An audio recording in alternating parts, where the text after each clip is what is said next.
we are live.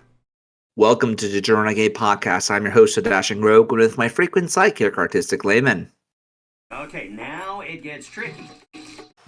If you add too much scorpion venom, it's poisonous. But if you add too little, even more poisonous. Don't ask.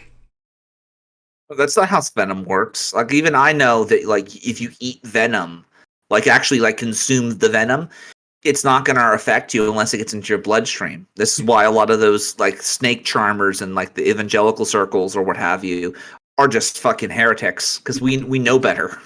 But apparently that's how you make a veggie burger in Tasmania. Well, Tasmania is, like, off the shore of freaking Australia, and Australia is literally a different planet. They have freaking spiders that have health bars, quite literally. Like, they actually have, like, stats that you have to, like, fight them. You can't just stomp them. If you stomp them once, they'll get back and they'll have, like, an attack of opportunity or something. And joining us today is Pastor Tom. How are you doing, Mr. Tom? I'm doing good. How are you guys doing? We're doing fairly well. I actually, like, I don't know if it was out of laziness or if it was out of, spite or whatnot, but my first thought of playing the music today was, this was by Lost. It was called Lost by Shoji Meguro, and it was the Catherine soundtrack, for those of you who want to know. Very good soundtrack, very good game. It's anime, but it's at the same time, it's anime as an art style, not as a freaking fandom, if that makes any sense. But we're going to talk about what it means to be unevenly yoked and why it's very important. If you're going to live that traditionalist lifestyle, you must be evenly yoked if you want, or equally yoked, I should say, if you actually want to have your marriage last. And I only bring this up for two reasons. One, it's the truth. This is the way the world is. And the second reason is, well, Lauren Southern, apparently, she's been living a lie for the last 5 years. No surprise there, I guess. No, well, it could be a good lie. It could be a profitable lie. But one of the things why everyone's like, why did she come back? Like, why aren't we seeing any more of her kid? Like, why aren't we here? If she does come back, why is she talking about, recipes that you could, like, what are quick foods you can, like, make for somebody, like, for a kid going on to school, right? She never talked about any of that stuff. Mm-hmm. And as a result of that, like, I was wondering, like, what the hell's going on with her? Like, she got married, right? But then she came back for whatever fucking reason. And now everybody and their dog, including Milo Yiannopoulos, Paul, Joseph Watson, the little womanizer that he is, and even freaking myself are like, what's up here? So I linked this to you. Have you seen this video yet, Mr. Tom? Pastor Tom? No, I haven't. Which video? Where did you link it? I linked it in Discord. It's in the showroom floor. Here you go. You can play it, Luke. I'll play it right here. Because apparently after 5 years of being married to this guy, who she met apparently in Australia, she moved halfway across the world even, to different countries. She apparently, he asked for, according to her, we'll just play it, Luke. Play it. Speed that shit up. Fed, right? What's up? Is in the woods again, which means this is going to be Her husband was a Fed, right? video. Yeah, her husband. Well, here's the thing. We're supposed to believe that her husband was a Fed. I don't necessarily buy that. What I think is more likely the case is this guy was either in law enforcement or in some sort of tech field, in which, and I say tech field because I've actually encountered people who have like trusted citizenship clearance, secret clearance, and whatnot. There are different clearance levels that exist, and they're not just for Feds. So I'm not going to go the whole, oh, she's a Fed, or oh, she married a Fed. I don't know how it is in Australia, but I know how it is in America, and you can have civilians have top secret clearance and whatnot. So that doesn't necessarily equate to her husband being a Fed, but he very well may have worked in law enforcement, and he may have worked in, let's say, the Department of Defense or something like that, or the equivalent in Australia that would require him to acquire credentials such as clearance, as an example. But one of the things again, she got divorced and now she's a single mother, which I think is honestly poetic. Honestly, it is literally poetic because now the left can now just say, look at Lauren Southern. You know, she tried to live the lifestyle she can't, just embrace hedonism. Like, this is like legitimately Shadows of the Empire levels of we're gonna kill off all, or at least show all your leaders and your thought leaders as cowards and criminals. That's what this is. So, you know, I have my own take, and my take was, Lauren, you're unevenly yoked or unequally yoked on this. And maybe I'm wrong about this, but I'll just play the clip, Luke. So sit down, get stronger, whatever works for you. I have a long story to tell, one I've avoided for far too long. Avoided because I hadn't yet processed it yet, and I hadn't really understood the changes that I needed to make in my life and my soul as a result of living it. I think I'm She's playing the Christian card, by the way. Finally at a place where I'm ready to tell you all. So, one of the most deeply uncomfortable things in life is to live in contradiction. It eats away at you until you either decide to give up on morality and structure, or until you decide to destroy the contradictions that you have in your life. I've spent the last few months, like years, living in contradiction and trying to get out of it. My first full truth video that I made was an attempt to do that with regard to my political career. All the things that I had seen there that... You didn't have a political career. You were an activist. Don't try to act like you're something that you're not. And this is another reason why I've said over and over and over again, don't be an activist. Run for office. Even if you're running for like a school board assembly or something along those lines. It's better than just being some freaking guy who on the internet who says, look at the libs, ha ha ha, how wonderful.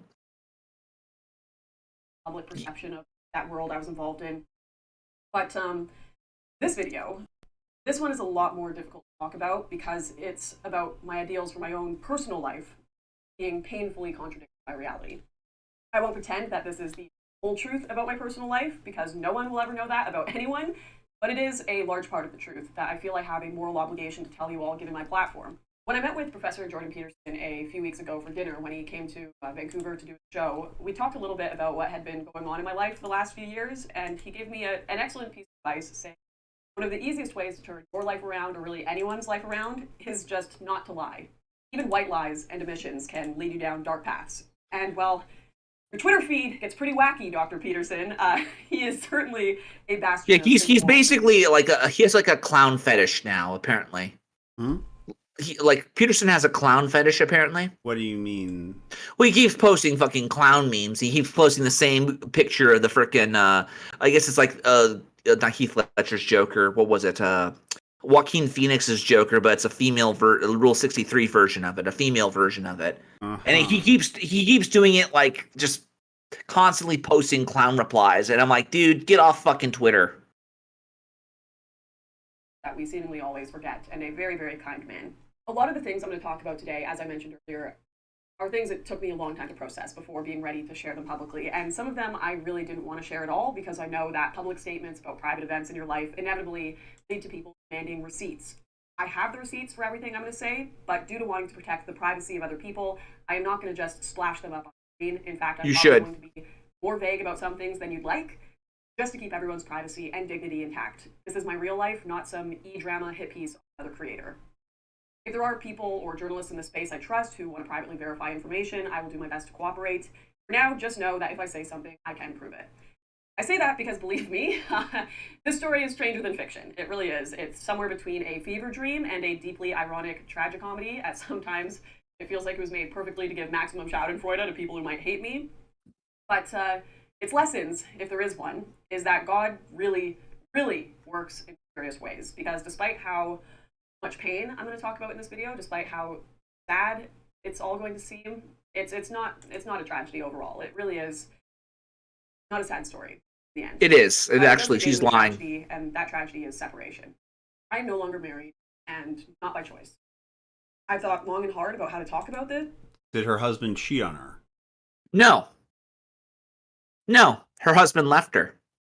Oh, He left her, and and again, you're going to hear about this because apparently she was like marrying like Pastor Tom said, she apparently was supposedly married a Fed, but I don't necessarily believe that. I think what's more than likely the case is she married some guy who had had like a background in IT or something along those lines where he would need to get credentials for him to continue his career. But you won't know that because there's no way to actually know Civilians could get top secret clearance too. Just keep that in mind. Keep going. Because it's not easy for anyone. This is like my fourth, maybe even fifth time filming this video, because quite frankly, I cried way too much the first times I did. That's not stuff I want immortalized on the internet. And I've only really talked about the story deeply with a small number of friends and family before now. And one of those friends observed correctly that no one goes into marriage thinking that they are going to get divorced. And that's true, but if you wanted to go the whole facts don't care about your feelings route, I could easily point out that nearly 50% of all marriages end in divorce.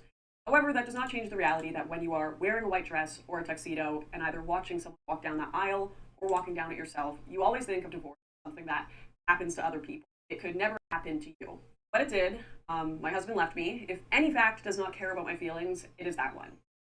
Now, many of you might hear me say this and still wonder why I'm going to talk about this at all, even if it's true. I don't blame you. There was a time when I myself would have asked, what kind of unstable narcissist splashes the details of their wedding and separation all over the internet? Well, the type of person who's ran out of fucking cash. What? They ran out of cash, and she has a kid with this man.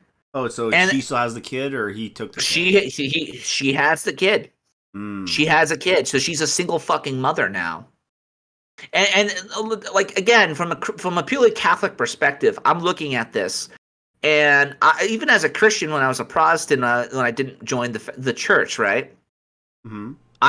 I always knew that like I'm not going to be the one to divorce my wife. More than likely, I will be divorced before I am divorced. So it's very interesting that she's saying that he broke up with me, not the other way around. Now, keep going, because it gets more weird shit pops up.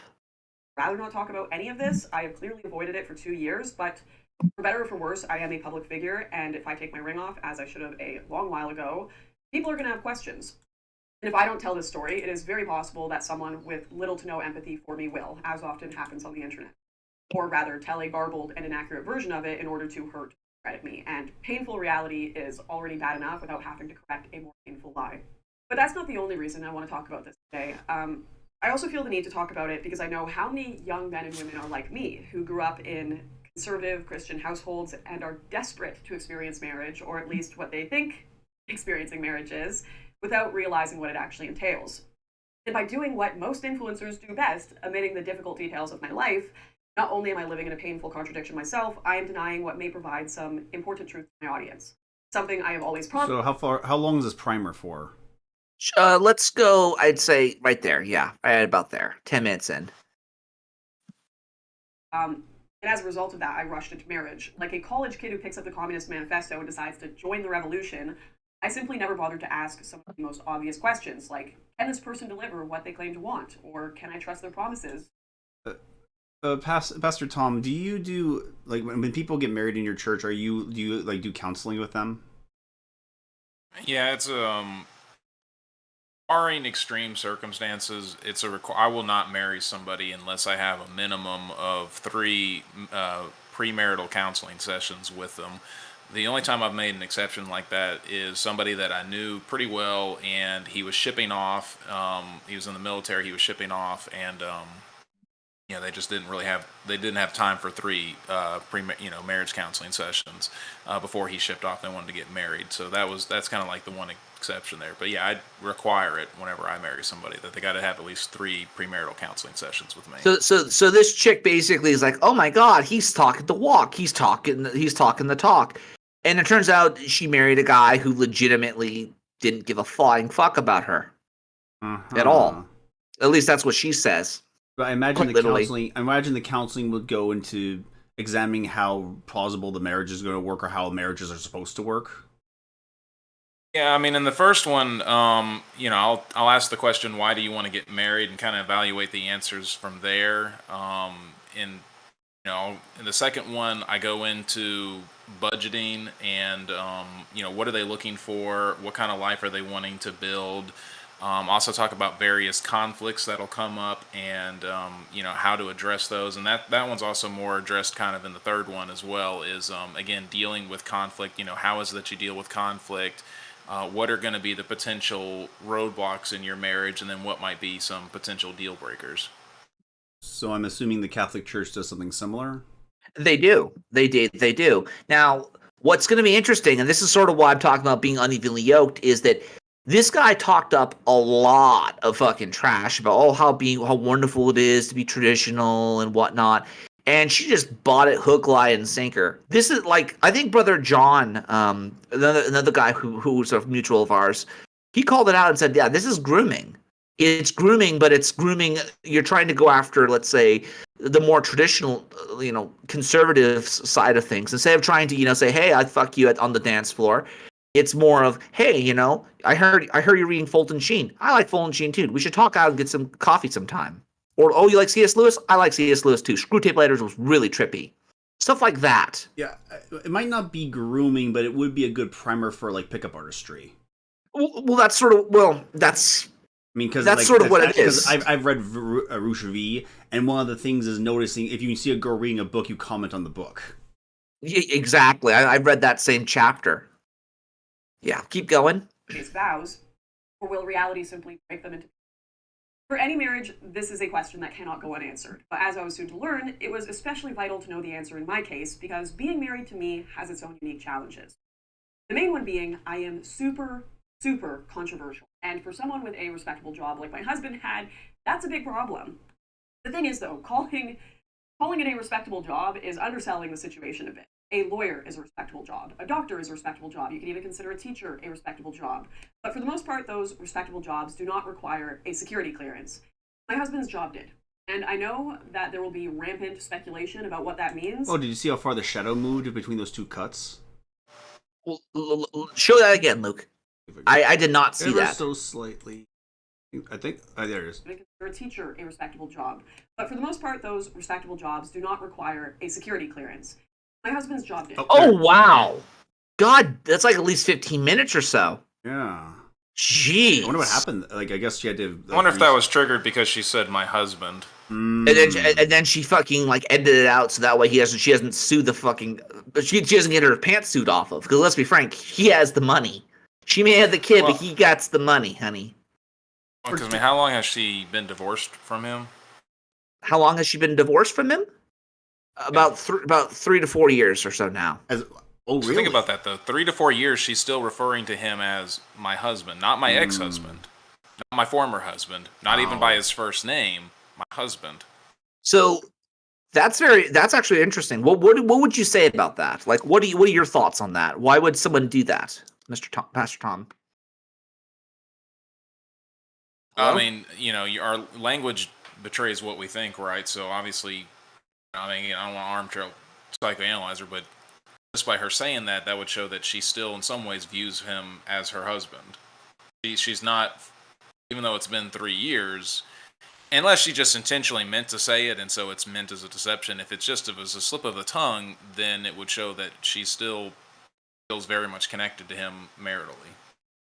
That very well might be the case, but then here comes the question. And this is the question: why didn't they stay together? Like, I've worked for the Big Lazy L. I've worked for Boeing. I've worked for places where they need to have clearance, where they will literally check you and do background checks on you to see if you're actually somebody worthy of being around that type of material. Guess what? There are other places to work. So, like, it's not her husband, is it? It's not entirely the clearance, is it? That seems to me more like a fucking excuse, and you're going to see why. Keep going. Well, also just the emotional state of, like, examining what marriage actually does to you, because when you become one flesh with someone, you don't just shake that off. Because I know I have met people who are divorced, and there is a kind of mutual understanding or realization of how important the person was to you, and so there is a strong emotional bond there. I mean, it's the God calls it becoming one flesh for a good reason. BK says her divorce was around the same time she came back to YouTube after her retirement. Exactly. That's exactly kind of what happened. Yeah, keep going. And I know that there will be rampant speculation about what that means, but I really don't want to hurt his career any more than I may have already. By getting into the details of it. Sorry guys, I'm just adding this later, but I don't really know why I'm mincing my words here. Obviously, I do not want to hurt my ex's career, but at the same time, it's pretty damn obvious my ex worked for the feds. I know, enjoy the memes. It's all absurd and weird. He wasn't like... We were cucked, Luke, by the feds. The lawman cucked us. Which feds? The American feds or Canadian or Australian feds? The ones that glow in the dark, let's just say. They all Uh-huh. glow. They all glow down there. That they all just go to the same parties. They all glow. Did you notice? What's up? Did you notice there? She in the edit she referred to him as my ex. Yeah. He's more Yeah. detached. So you think this woman's still trying to she's still processing it, essentially? Yeah, I mean, if you really care about Maybe, that, yeah. It's just interesting how when she's in the editing mode, she's not thinking about it. She's not there. She just, she said, "Oh, very clearly my ex." Like you can kind of see just the, this is she's not in the groove. Whereas when she's reading this, practicing this and reading this, you can tell she's kind of gotten in a certain mood. Whereas in editing, she's not. You can kind of tell the difference there. I guess you could. yeah, her censoring herself or her natural state. That is something we'd have to take into consideration, because I'm not no armchair psychologist either, but that's a good thing to keep in mind. Or anything like that. It was more of an innocuous role. But that whole apparatus, they know each other, they work amongst one another, and it sure is how complicated things, to say the least. It's really hard for me to talk about all of this in general, which is why I have it all written down on paper, putting on a strong face, but I've spent way too much time living in fear. It may sound ridiculous to some of you, but I do live in fear of the government for talking about stuff like this. I have suffered. My family have suffered as a result of this entanglement with the state and my Your activism. husband's not going to petition to DMV to get you, like, arrested or something. Like, if it is, like, I guarantee you she could very well play the, oh my god, the feds are out to get me, my husband's trying to screw me, she's trying to, like, call Tomahawk missiles on my position and shit. Like, she could play that card and some people would believe her. So you gotta be very careful of this one, fellas.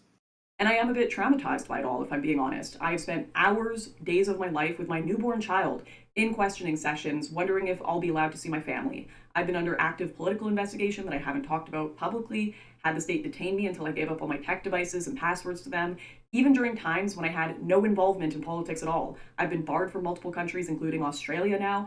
And after all of this happens to you, it becomes really difficult to discern what is and isn't just invented paranoia. Now, this is just a nitpick for me, but I noticed that this voice bar isn't matching her voice. It's just a GIF that she's imposed over the image. Lazy ass editing skills, mate. I know. This is just a nitpick, but it's just annoying. I don't know. In your head. It becomes hard to tell what could be done to you next if you say the wrong thing and if you could hurt the people that you love more. You become aware that you're on government agencies' radar, but you don't know how much time or effort they are investing in messing with your life or psyche, and it has made me terrified to talk about almost anything these days. And at times, it has made it difficult for me to discern reality. So I hope you can all understand why I'm being so awkward and vague in a lot of this video. I'm a lot better now, I am, but it's still this like constant nagging fear in the back of my head. The Lauren Southern you knew, who started in activism, bright-eyed and bushy-tailed at 18, 19 years old, got the living shit beat out of her psychologically. But I am getting a lot better lately, and making this video is one of those big moments of getting out of my paranoia, conquering. Well, whose fault is that?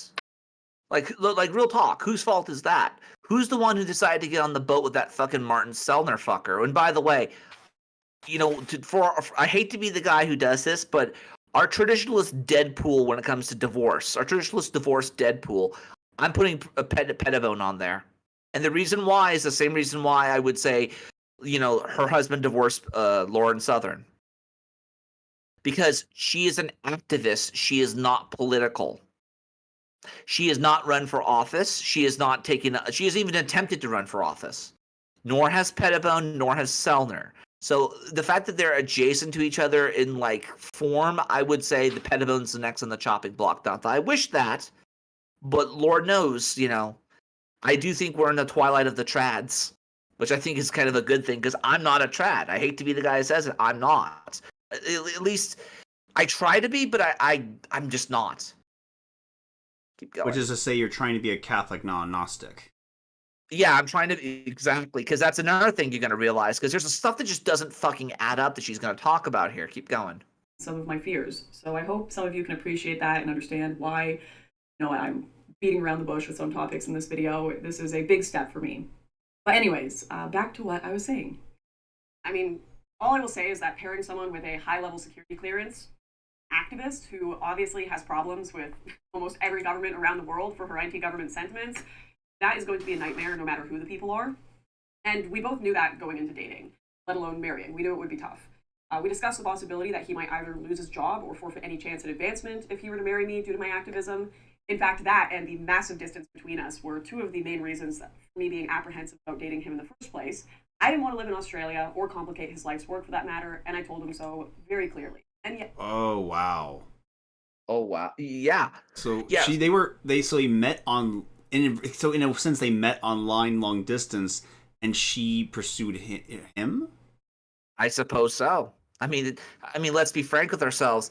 All you have to do is basically show up with like how they freaking like Charlemagne avatar, or have some sort of like paint and oil painting for as your avatar. Not no offense to anyone who actually does that, but if you did, that's enough to pass as a trad person. Just like if you had an anime avatar, you're automatically a leftist or something along those lines, or a child. Yeah, that's right? but the long distance itself is just a recipe for. It can potentially happen, but it is a recipe for disaster. Well, yeah, and I'm wondering to myself, why did you even get involved in this to begin with? Like, who hooked you up? That's what I want to know. Who hooked you up? Good question.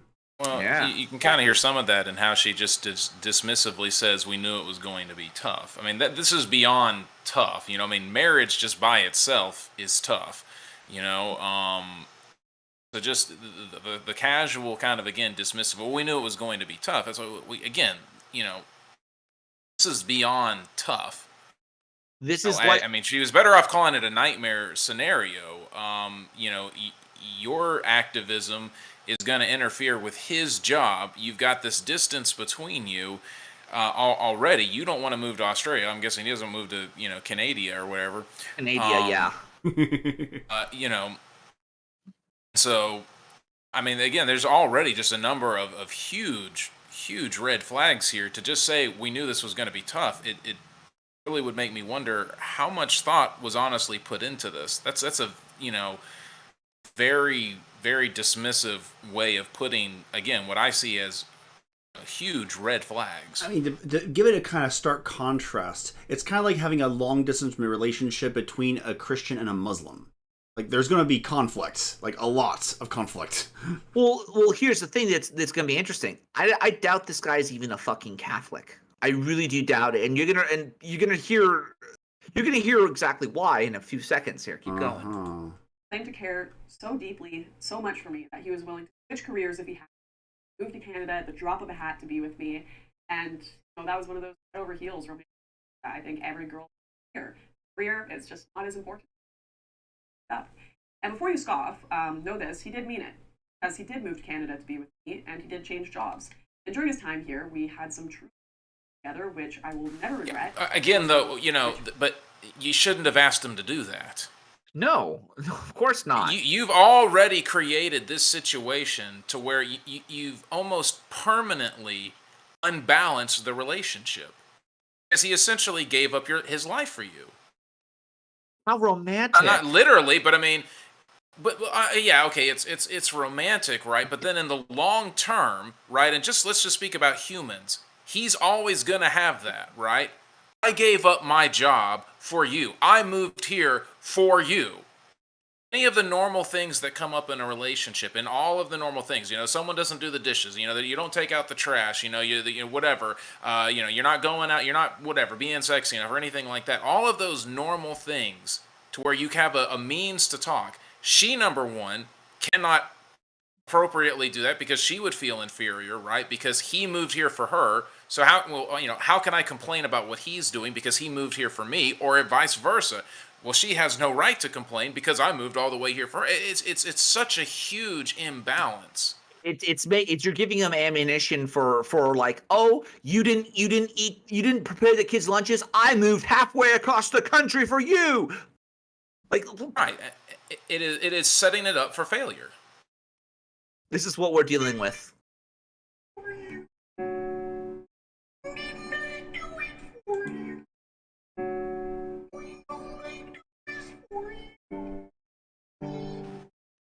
That's exactly what we're dealing with. It's the same energy. Right, and how can he not, again, just again, being bare honest here, right? It's probable that he would, unless he just found a really great job, he would have some sense of bitterness. I mean, again, this would just be a huge thing to overcome. And I mean, like I said, I mean, yeah, it's, I guess, it's nice on the one hand for him to ask that, but again, the other hand, it's like, why are you bringing that into this, especially a marriage? It's one thing for a dating relationship as well, but I mean, for a marriage, like, again, and that's different once you're already married. It sounds like a lot of this was sort of like, well, in order for us to be married, then I have to do this. Yeah, exactly. So keep in mind, we're not hearing the other side of the story, and I really would love to hear this guy's side of the story. I really would, but I have I have this fucking feeling she dated some or married some guy who's not a Christian. Keep going. Your decision to get married and have a son. I wanted a son and a daughter. So did he. So really, looking at the situation at the time, it was like, what's the problem here? Well, the problem was that, like with most couples, Another time jump. How long was that? Like probably not as noticeable, but did he. So really, looking at the situation at the time, it was like, what's the problem here? Well, Ooh, interesting. That's at least 5 minutes, I'd say. 5 minutes. Problem was that, like with most couples, people have honeymoon periods. And when ours ended and the more mundane life set in, I was actually pretty content with it. I was really happy with it. But for my husband, it seemed like the reality of losing his life's work was beginning to set in. And understandably so. To give up his home and job that he had spent every day of his life working towards. To give up his fucking country. He gave up his fucking country for you. Ooh. He did. He literally joined. He might as well go join Big Boss in his revolt against the modern fucking world. Like, that's basically what he did. He gave up his country. He gave up his career, essentially. And I'll tell you, they don't like losing people who are credentialed. Because when you're credentialed, that costs a lot of fucking money. Okay? Especially if you're credentialed with, like, clearance levels crap. That takes at least a year before you even get hired for all the background checks and stuff. Keep that in mind. Keep going. So much for, achieved all the status and respect. Just throw that away and be nobody. That just got harder and harder for him to cope with, especially once he started doing the more boring work he had in Canada and found it, frankly, intolerable. And it's not that I simply left him alone with these feelings. I did not. I did my best to comfort and make things easier for him. I obviously had some savings from doing YouTube before, and I used that to split rent, pay groceries and life costs, and kind of take that burden off his shoulders whenever I could. The home. You're not taking that burden off his shoulders. You're just further emasculating him. Is that what that is? Yeah, I mean, so he moves here. He's got a boring job, and now she's using some money to further pay for it. I mean, that's horribly emasculating. But isn't that like the whole purpose? Like, aren't we? Isn't it not about him or her? It's about the kid now, right? Like, I would imagine, like, I would if my wife or my significant other were to, pay for, let's say, the rent, I'd be like, oh, thank God, honey, thank you. I'll get you back. Maybe I'll do something nice for you on Valentine's Day or something along those lines. I wouldn't feel emasculated so much as I'd feel relieved. It'd be like, the white mage giving me a phoenix down or something. I'm like, oh, thank God. I mean, like I said, I don't know. There's a lot of guys I think that would feel very emasculated with that. Now, I mean, again, this would also be one of the things where I don't know how they discuss the finances, so ahead of time. But if he was sitting there paying rent and then all of a sudden he can't, and now she is, I mean, that's, again, right? She's kind of like, what it sounds like is she's kind of like being the breadwinner a little bit. And I mean, for a lot of guys, it's pretty emasculating. Indeed. Keep going. I was pregnant, and after I'd given birth, because that's what you do in a partnership, you give 100% of you can, build up, the team. But it wasn't enough, because the fact was, he was still trapped in jobs that felt like dead ends after what he had given up before. So perhaps it is not surprising that a few months or so after I'd given birth, he accepted a new job in Australia, one that was closer to the kind of work that he had left behind. And when I say he accepted it, I mean without my input. He didn't consult me at all. He just announced one day that we were moving to Australia. Which again, I understand. When you feel as trapped as he clearly did, you will gnaw off your own leg, and telling your wife to pack a suitcase probably felt minor in comparison. But that does not change the fact that he had said we would live in Canada, and finding this out right after I had given birth and just started to rebuild my community support system after such a chaotic change in my life came as quite a shock. All of which is to say, I was a little upset. A little upset. A Yeah, he little insulted me because upset? He literally just said, "I'm going to move to another country because it gives better pay." And he didn't consult his wife or she just gave birth. It's like, we're going to get a new job. And what the fuck is this? Like, if we're going to assume what she says is true, which I'm more than willing to do because I have a feeling her husband's going to come out of the ether and freaking put this woman straight. But for now, we're just going to assume that she's telling the truth. Why, why would you just assume? Keep going. That's fine. As a couple. And to be clear, I didn't actually refuse to go. I just told him I would have had an easier supporting him in making that move if we had talked about it properly beforehand. Which, rather than kind of change his tune and take the approach that I wish we had in the first place of talking about it together, his response was to say I either make the move or he would divorce me. Now, when I made my wedding vow, and at that point, I'm like, you did not marry a Catholic. You didn't, because I'll tell you this: there's one thing that I know about Catholics that are like, you will notice that they're all on the same thing. They're concerned about the unborn. They're concerned about sex, probably too much to the point of a fault, and they're concerned about divorce. Where was the priest involved in this? Did you go to marriage counseling? Did you even attempt to? Were you the one suggesting it, or was he suggesting it? Real talk. Right? So now I'm thinking to myself, you were unequally yoked, Lauren. That's as simple as that. You literally married a guy who is unequally yoked. Now, what is unequally yoked, Pastor Tom? Well, it actually comes from 2 Corinthians chapter 6, where it talks about, in verse 14, where it says, do not become partners with those who do not believe, for what partnership is there between righteousness and lawlessness, or what fellowship does light have with darkness? What agreement does Christ have with Baal, and what does a believer have in common with an unbeliever? And what agreement does the temple of God have with idols? For we are the temple of the living God, as God said, I dwell and walk among them, I will be their God, and they will be my people. Therefore come out from among them, and be separate, says the Lord. Do not touch any unclean thing, and I will welcome you, and I will be father to you, and you will be my sons and daughters to me, says the Lord Almighty. So say we all, amen.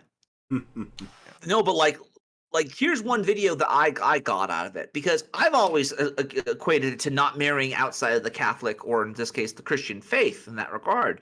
You like, as much as I like to joke about taking pagan war brides, it's locker room talk.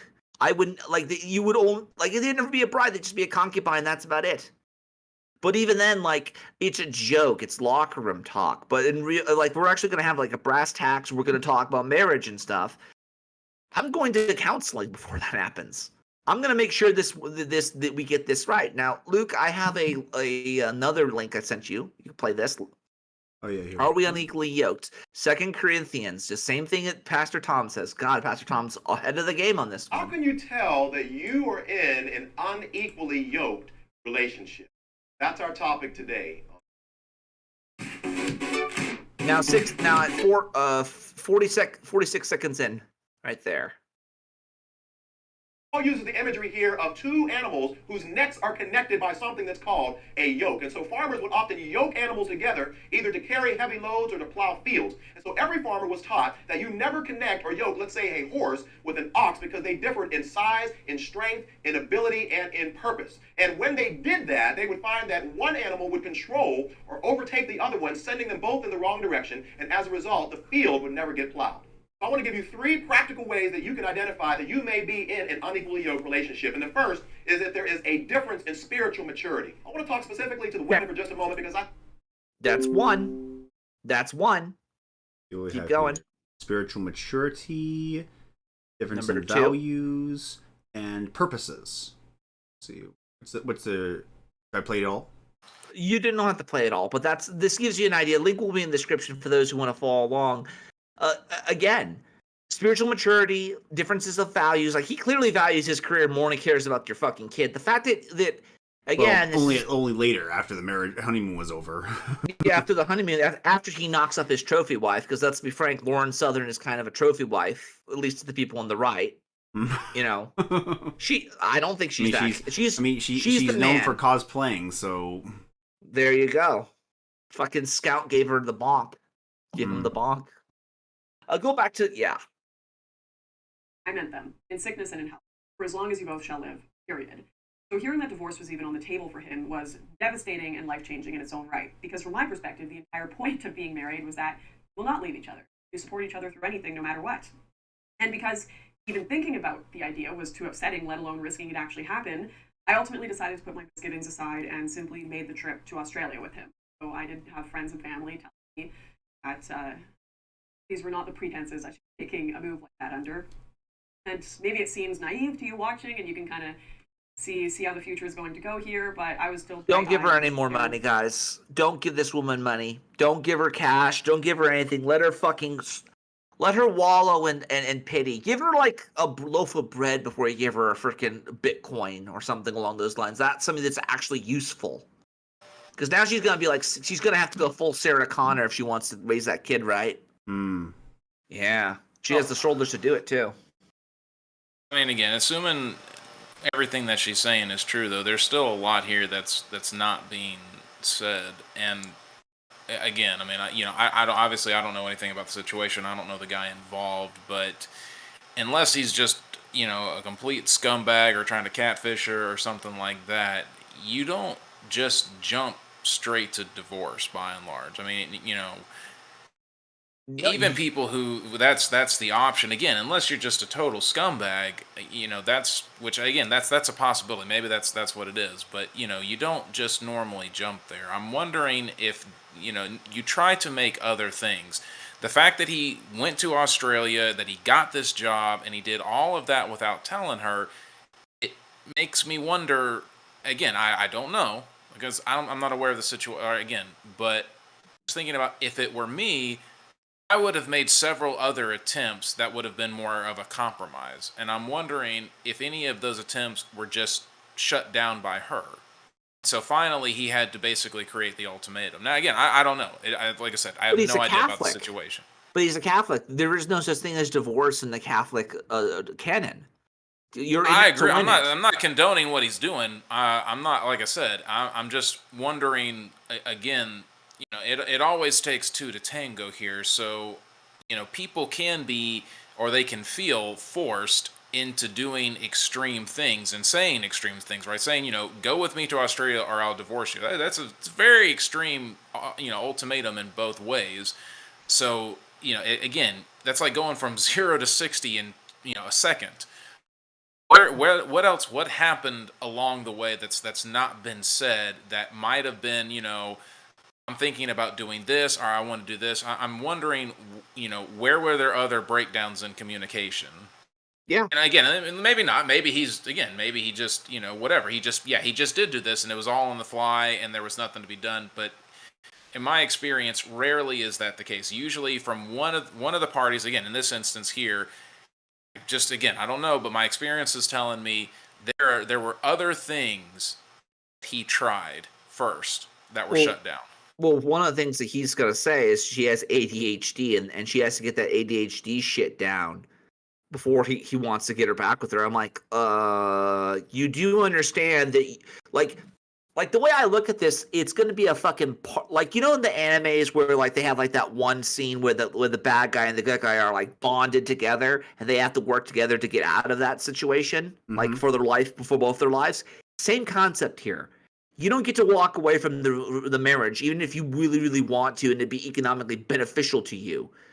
And I'm looking at this, I'm thinking, why are we assuming this guy is a traditionalist Catholic? Why are we assuming that? Maybe she married a Gnostic, and he just felt like he knew how to, get in her panties, so to speak. Or it could very well be that she's just a fucking autist who doesn't know how to actually treat men. What's actually kind of telling about that analogy you used is that is always temporary. Because they once it's over, like, we're going back to being enemies and destroying each other afterwards. No, what's going to happen? Exactly, that's temporary. But then there's also like scenes, and I kind of wish we could have watched more Stargate at some point, maybe in the near future, because there's a scene where these two characters are bonded together, and they're love interests, but they're more like it's more like how can I say this? It's more like they hate each other, but she likes him, and she's really sexualized, and he doesn't like her because she's kind of like fucked up, and he's like, I don't know. It's just there are ways you could do it in fiction, but the point is, every Catholic I've ever met has said that divorce is like not an option on the table. The fact that he immediately goes to divorce as an option, a viable option for that matter, is telling. Keep going. A child and a husband I loved, and believed that that was just a one-time occurrence, that was a one-time threat. And our marriage certainly did not have an easier time in Australia. Getting in, as I've already explained before, was a nightmare for me, one which ultimately required me to give up my political career. Yet even without politics, I was already staring down the barrel of travel restrictions or similar issues. And all while my husband was not only seemingly ashamed of me, but paranoid that discovery of our marriage by certain individuals would impact his work at his new job. Even under the best possible circumstances, feelings like that would eventually curl into resentment, and they did here. His resentment did not come from nowhere. His position undoubtedly suffered when his colleagues became aware that I was his wife, but even so, it was absolutely not healthy for either of us. He was forced to live with a wife who he recently saw as a millstone around his neck, whereas I was trapped alone in Australia with no family or friends and a husband who resented me. The low point of this all was probably lockdown, which for me was so traumatic that I have repressed large chunks of my memory. I cannot tell you guys how lonely and painful it was being stuck by myself in a big house all day with someone who would hardly acknowledge me beyond a dismissive hello, or worse, just give me reminders of what absolute deadweight I was for his life and career. I mean, What the fuck? going outside. That's this has to be fucking. No way, mate. No fracking way. There's no freaking way. It's possible he was hoping she would leave him if he went back to Australia, hearing that. So for all we know, we have a good Christian boy who didn't want to commit a sin, but wanted to get his wife to commit the sin for him. That could be a possibility, that he decided to go to Australia hoping that she wouldn't follow him and break it off. That might have been what his plan was. Again, assuming that he doesn't have a side of the story, which I hope Mr. Southern or whoever the fuck your name is now, come out. If you want to come on, you can come on this podcast. We'll tell you everything. We will literally give you a platform, even if the rebel media won't. Keep going. You know what this scene reminds me of? It is that scene from the business scene from Dogma, where they're chiding every single person there, and they have this moment. Newman, you got your girlfriend drunk. Ate a kid's mailroom. A sex.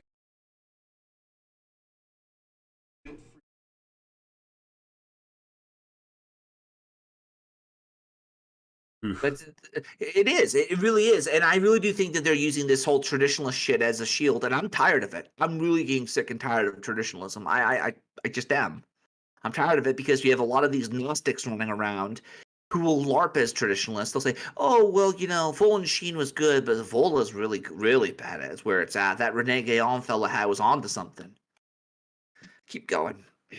The streets were mostly empty except a couple community events going on. I couldn't meet people. It was like I was living in this eternal limbo and tormented by the idea that my husband might at any moment, particularly tormented. I loved him, but also having left work to be a stay-at-home mom, I certainly did not have enough funds to self or son if he were to do so, and no way to return home to my family. Government COVID restrictions. I didn't want to get too political. Another time skip. But I really think people realize certain governments, the absolute depths of darkness lockdown brought to some of us. As I mentioned earlier, I filmed this. Well, it shows. Finally at a point where I can read the breaking down, but it was just completely. Wolfwen says, all I know about Lauren is that she's a drunk and she chugs booze. Really? She seems like the type of person who would chug booze. I mean, again, those freaking arms, man. Fucking hefty over here. Well, that's the type of those are the arms that she does. Like, she lifts freaking handles of liquor. Let's just say. Keep going. As I said, many of those, I don't want to rekindle them in my mind. And make no mistake, I was trying, even though it was a pretty depressing situation to be in. I spent literally every day of my waking existence desperately trying to think of ways to make him see me, love me, the way that he used to. If I just cooked dinner right, if I made the perfect breakfast, if I ironed enough of his shirts, if I made the right amount of romantic gestures, then maybe he would feel different. I really tried all of it, but nothing worked. It's clear to me now in retrospect that to my husband, our marriage was over, and he was looking for every excuse, no matter how small, to end it in law as well as in fact, which might explain why I never so much as uttered the word divorce once when we were living together, and he brought it up easily over 100 times.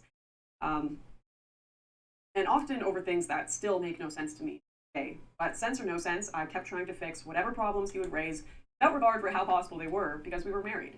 I think because he had acknowledged the threat to his career that marrying me would pose at the beginning of our relationship and seemingly accepted it, he never would use it as his reason for divorce. But it was something he brought up every day as a frustration, all while pinning his divorce for less important things. One such complaint had to do with my ADHD. He told me he could not be with me unless I fixed it. Like, absolutely. So I tried. I went and I got officially diagnosed in Australia at a specified clinic. I began taking Vyvanse, which is Oh my god. There's like probably heard of Ritalin. I started taking Ritalin. that daily to try to manage it. I understand even now how frustrating. I mean, that's really unfair. Asking you get ADHD in check. Well, you know how that works, right? Well, explain. I mean, it's not something you have to have either constant medication for or constantly be aware of. I mean, it's not something you just stop doing. You get into control. Yeah, you were born that way, don't you know?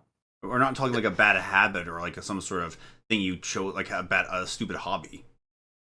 Wolfman says once again. Go on. Sorry, go ahead. Wolfman says anytime she was on Timcast, she just downs bottles of whiskey that cost over $100 each. Yeah, fuck.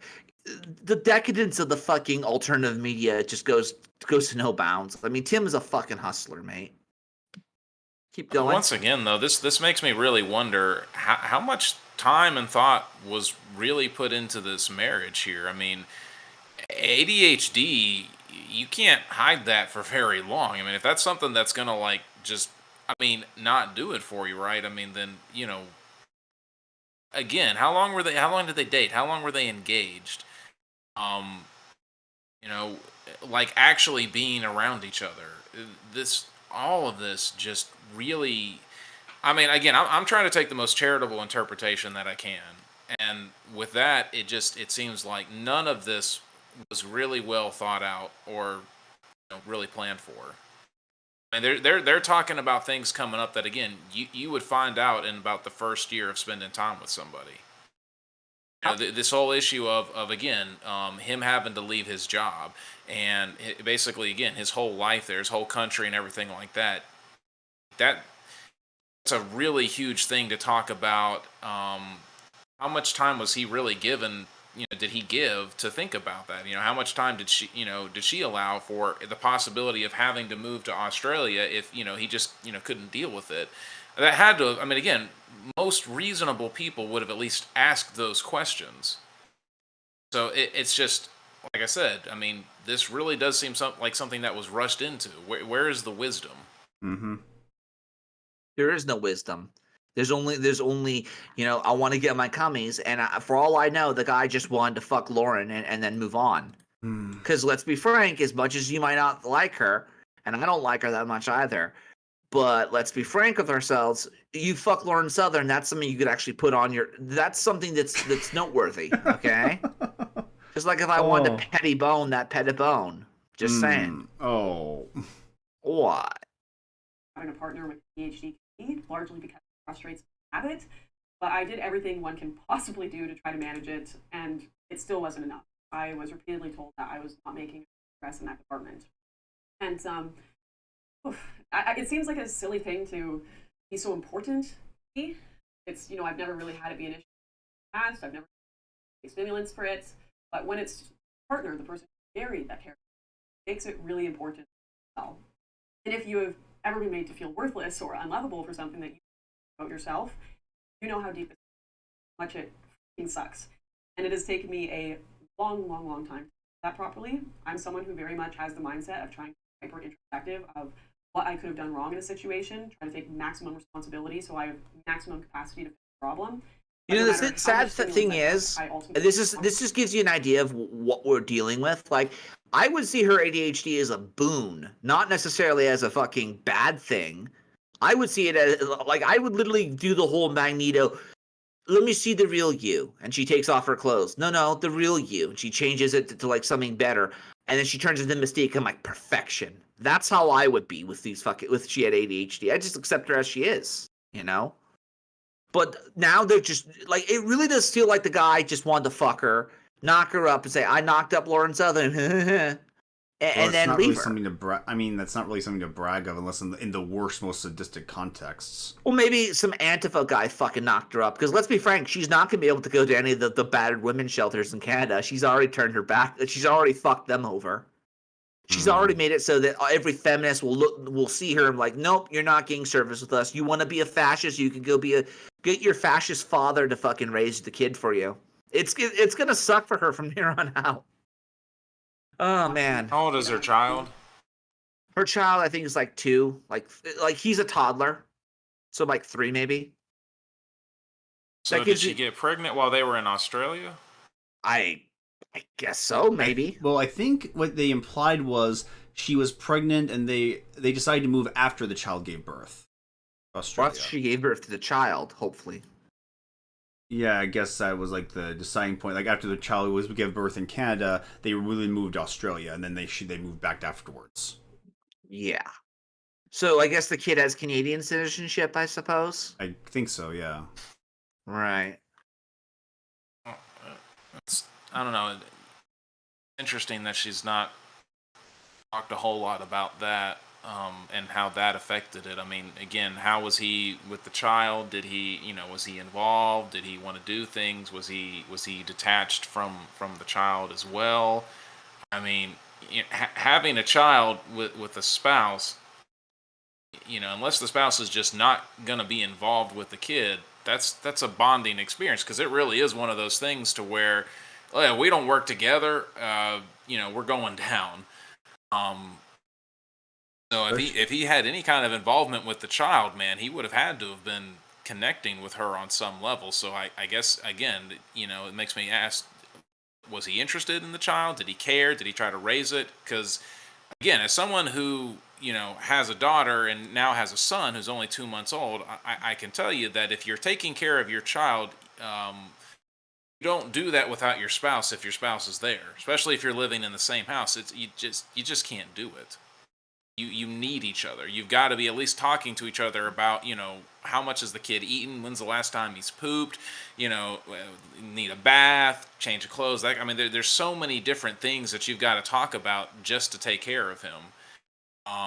That unless he's just completely detached, which again would just say that, would he? Again, he's like a sociopath. Yeah, and for all we know, he very well did, play the whole trad game, and it's all a joke. Because I'd like to quiz this guy on some basic Catholic shit. Like, again, does he know about, does he go to Latin Mass? Does he go to regular Mass? How often did you go to Mass? Did he introduce you to his local parish's priest?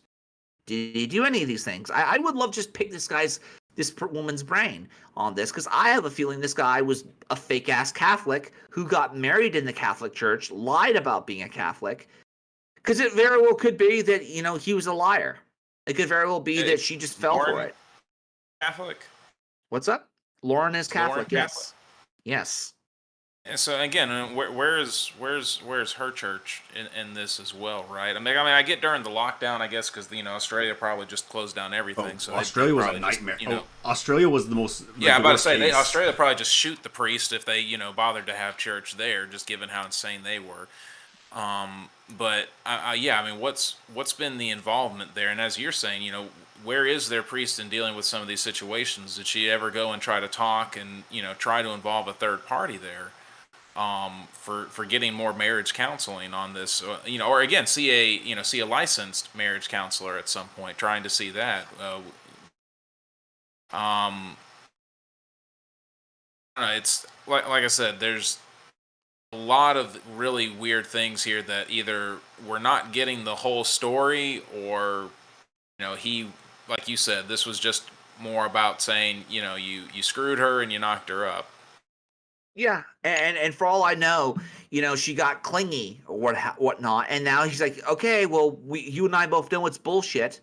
The right wing has left Andrew Tate into their into their sphere of influence, and Andrew Tate, Abu the Muslim pimp, he ain't no trad. He's a little late man who wants to fuck everything that moves and do cocaine and shit, which makes Islam a perfect fit for him. And Islam is Gnostic, isn't it? Just saying. Just frickin' saying.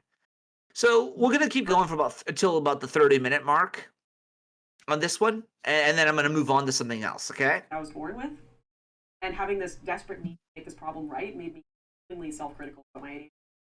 I know that we make fun of therapy culture, but my therapist told me something that really turned this around, asking me to think that if I wasn't deserving love for my ADHD, then how could someone who will likely have it as well be deserving love? And I cannot imagine a universe where that boy does not deserve every ounce of love I have in me. So with time, this is. So in the video, does she ever? Is there indication that the guy is helping out with the kid? No, there's none. There's none. Oh, Like it. There's no indication that he's involved in her life. That answers Pastor Tom's question. Yep. And well, actually, in the very end of the video, she starts talking about how he wants to get back with her, and I'm like, no, you're not going to get back together. Even that were the case, that the distance is too far, and you're not going to get past customs. Sadly. Active on the field and been very healing. So there are a lot of people I know with bizarre, strange, everyone else's that I absolutely love in this world. Incredible. Now, while I certainly saw glimpses of the abyss, I do not want to make it seem like our lives were hell 24/7. That wouldn't be fair or true to suggest that. The start of our relationship was nothing like what I'm describing now, otherwise why would I have entered it? But even when things did get dark, truly we did have good days, and I would both hoard the memories of those days like flecks of gold and tell everyone who would listen whenever they happened, because that was the only reality I wanted anyone to know in my marriage. It's the classic post all the best moments on Instagram so people know how happy you are. And I was convinced one way or another that I could make it be the only reality I knew in our marriage once I had just figured out how to fix everything. But never got to that point. And ironically, it was his threats that eventually paved the way for our relationship to finally end. During one of our bad periods. His threats. That can mean his threats of divorce, because she's mentioned that before. Right. But let's see if there's a detail in here. Yep. Husband told me to book a flight to Canada immediately because of me. I listened, even though my savings were running out and flights out of Australia were nearly impossible to find. I somehow managed to get a flight. And because I knew I wouldn't have the money to book another one, and also because years before another even existed, thanks to Australia's COVID policies, I didn't cancel it, even though obviously I spent every day up until flight point, working on things, taking him to fix our marriage. So he just told her to get out, and she did. Yep. Supposedly. Wow. Yeah. That's what we're dealing back with. through that up and down period. To an up phase where he didn't want it. So when 2 deaths in my family eventually happened to coincide with this flight I had booked, I decided to actually trip my son in tow with the full understanding that I would come back in 2 weeks. I had my flights booked back, all of that, once the funeral. After being so miserable with me for so long, you would think that my husband would welcome the chance to get me out of the house, right? No. Instead, like everything else, my leaving for Canada became another reason to threaten divorce. He said he needed the support in Australia, and our relationship was in such a bad spot that if I returned to Canada, he would simply have to end our marriage. Only this. I thought it was clearly implied that she wasn't coming back. Right. Fucking weirdos. Yeah. Okay. There's stuff that's not that's gonna come out here, because I just have a feeling he's gonna make his own channel if he hasn't already, and just say, "Hi, I was Lauren's husband, and I'm gonna tell my side of the story." And I'm gonna I guarantee you there's more to this than we're hearing, and that's being led on. And as much as people say, "Oh, you're siding with Lauren, you're siding with the husband," how about the kids? Like, the kids are the ones that are really getting fucked over now. Because if you look at what she says in this video, she's saying she's basically living in a fucking trailer park with she's a single mother in a trailer park in the middle of the fucking woods. Yeah. I'm having not seen my family for so long, genuinely having funerals of extremely important people to attend, and perhaps no other chances for the foreseeable future to visit home. Honestly, my mom was in quite a bad mental health crisis after being her grandson for so long. And I was in a much worse mental health crisis after feeling, quite frankly, deprived of love and people building me up as a human being. And I desperately needed to just see my friends and family for a period before going back. So I told him I loved him. I'd be back in 2 weeks. I had to go. And somehow he actually My eventually plant agreed. needs me. He said he wouldn't divorce me if I went to go with my family and friends, but that lasted until I landed in Canada. when he texted me not to bother returning to Australia and that we should separate. Once again, I tried to change my mind. I spent thousands. I sent him basically all of the money I had left in my bank as if it would reduce some of the stress on his part and show my commitment. I begged him to stay together. He didn't listen, and ultimately, the counselor and me that my ADHD, he no longer believed I could be the. I held out hope very long. In fact, I would say I simply refused to accept reality for a long time. I'm sure there'll be people reading this who have been left by a loved one, particularly who will understand the heartbreak this induces. It feels like for the rest of your life, you'll have this chronic aching. The entire foundation swept away. To have that happen, Phantom Dick. Forever. And What? Phantom Dick. Phantom Cock, dude. It's fucking like we're going full on freaking Game of Thrones, fucking Ramsay Bolton. Phantom fucking Cock. She's gonna feel the. No. Stupid. No, but like she's sending the guy money, and like did this sounds so like did she marry a male borderline? Like what the fuck? Possibly. Yeah, y'all ever seen the movie Not Without My Daughter? No, I have not seen that movie. This is sounding very similar to that. It's about a woman. I think what's her Sally Fields. She marries Alfred Molina. He plays a Muslim, and basically they move back to some Muslim country. I don't know where it is, but like he becomes super abusive and dismissive of her and everything like that, and it basically gets to the point where she wants to leave, but he's completely isolated her from her family. But like, it gets to the point where it's like, well, I'll let you leave, but the daughter's gonna have to stay here because I want to get my freak on with my daughter, of course, because that's how these people operate. So like the last chunk of the movie is her trying to get out with her daughter. And he has the nose and everything in this film. There they go. There they go. They're running away, and of course she's wearing that dirty little burqa, that dirty little rag. Although, what time? Oh, wait, when was this happening? I wonder. This is 1991. I think this is it was a long time ago. Jeez, it does sound like it. It's almost like she did marry somebody who lied about her. I keep thinking to myself, this guy lied about it. Like she may have been a fucking cunt to him, and it may have been like a total spurg. But he had no reason to fucking, like, again, every Catholic I know, 3 things. They care about the unborn, they care about sex way too much, in my humble opinion, and they don't want divorce at all. And go on. Anytime somebody is going to isolate you from your family and they discourage family, again, another huge red flag.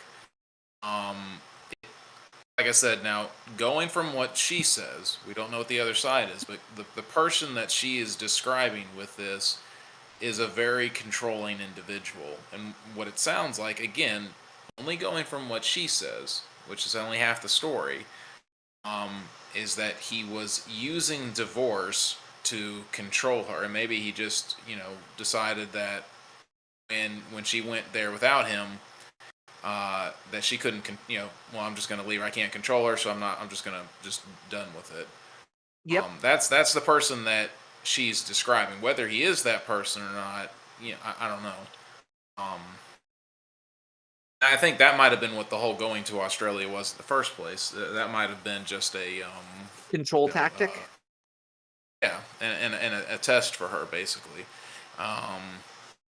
It's weird that he would just kind of go back and forth on this. Well, no, I don't want to divorce you. Well, yes, I do. Well, no, I don't. Yeah, I mean, that's like I said, that seems like to me that seems like a controlling tactic. Yeah. I really do think he just wanted to get he wanted to get his freak on with her. I really do think that's what it was.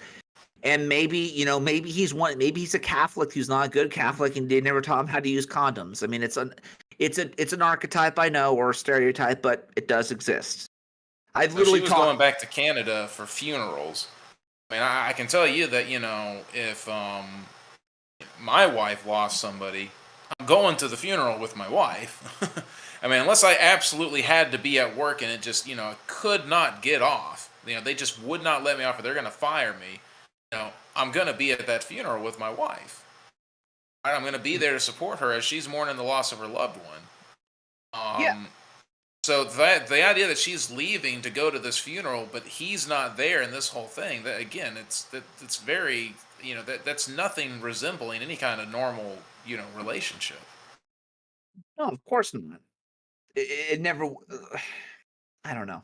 I don't know. I don't know. Let's keep going, Luke. We have 70. We have 3 minutes to go. Out to anyone watching. I cannot say it enough. When I said I do at the wedding, any thoughts of any man on the entire planet disappeared. Therefore, him was not just the that marriage ever. Because to even comprehend the idea of being with anyone else felt like blasphemy against the one person I'd sworn. Which meant that, in effect, any chance I had to build a happy family I pined for my entire life was dead. And not just dead for me, but dead for my child, who I felt at the time father because which if you have watched my channel at all, you know how vulnerable I in particular find that thought. I've worked through these feelings now and realized how unhealthy they were, but I certainly felt them to be wholly true at the time a few years ago when this happened. So I honestly, I had a complete mental health collapse. There's no other way of doing it. I stayed in a state of delusion. I refused to accept that my husband left. Many of you will have seen me talking about him in interviews, or even mentioning him, and it's embarrassing, honestly, it is. And it's because I was on so much copium that I truly believed he was going to come back at something, that no matter what, I was going to make it work.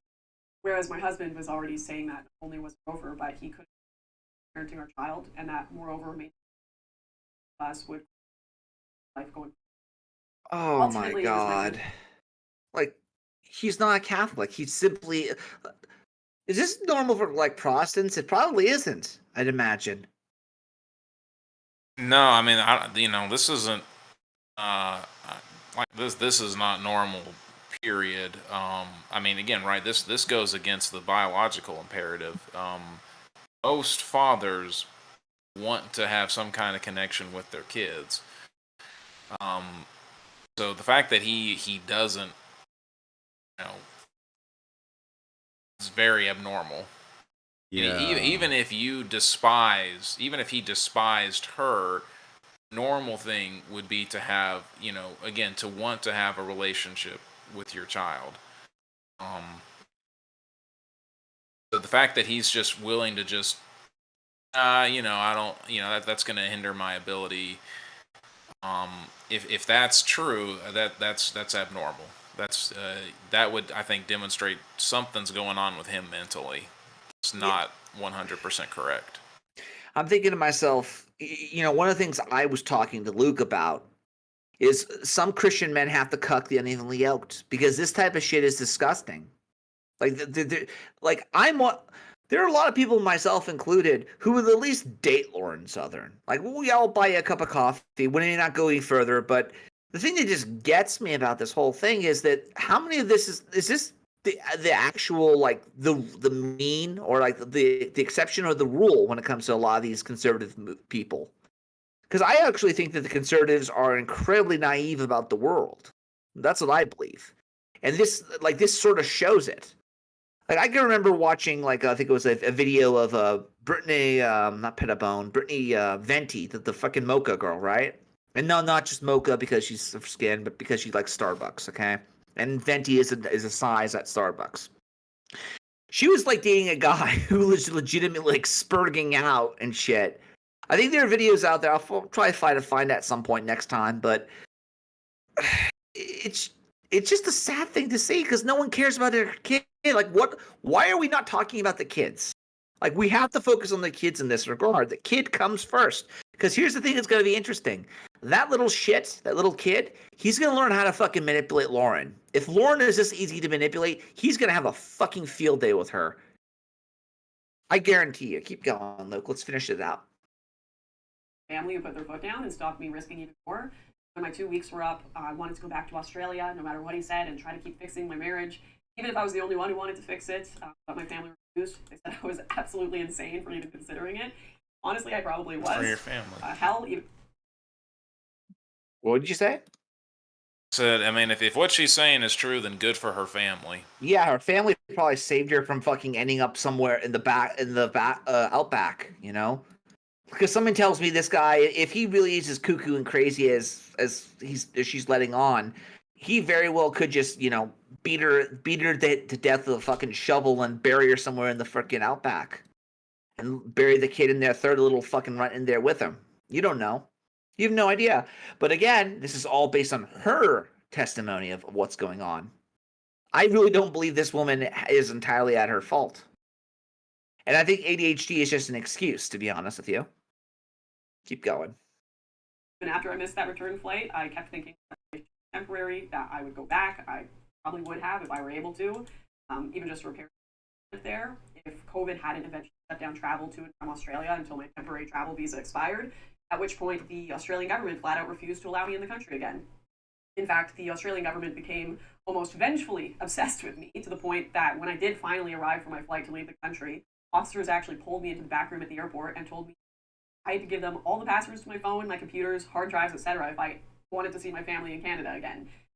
I mean, this is the degree to which this government have messed with me, some random Canadian citizen with no criminal record, now on both and personal levels, is pretty insane. And, you know, maybe it's just because of my activism, or maybe it's who I was married to at the time and the information they had access to, but man, they have not treated me well, that's for sure. This day, I am still on their vacuum consideration list, which is terrorist criminal consideration list that I was on before, that they only took me off when I quit politics last time. And at this point, I really see no prospect of ever getting off it, which means even if... Why would you ever want to go back to Australia? Because she has the phantom dick, dude. It's what it is. It's the phantom. Yeah, the phantom dick is a real phenomenon. She needs that phantom dick like a fish needs water. Mm-hmm. And well, we're about the curse, right?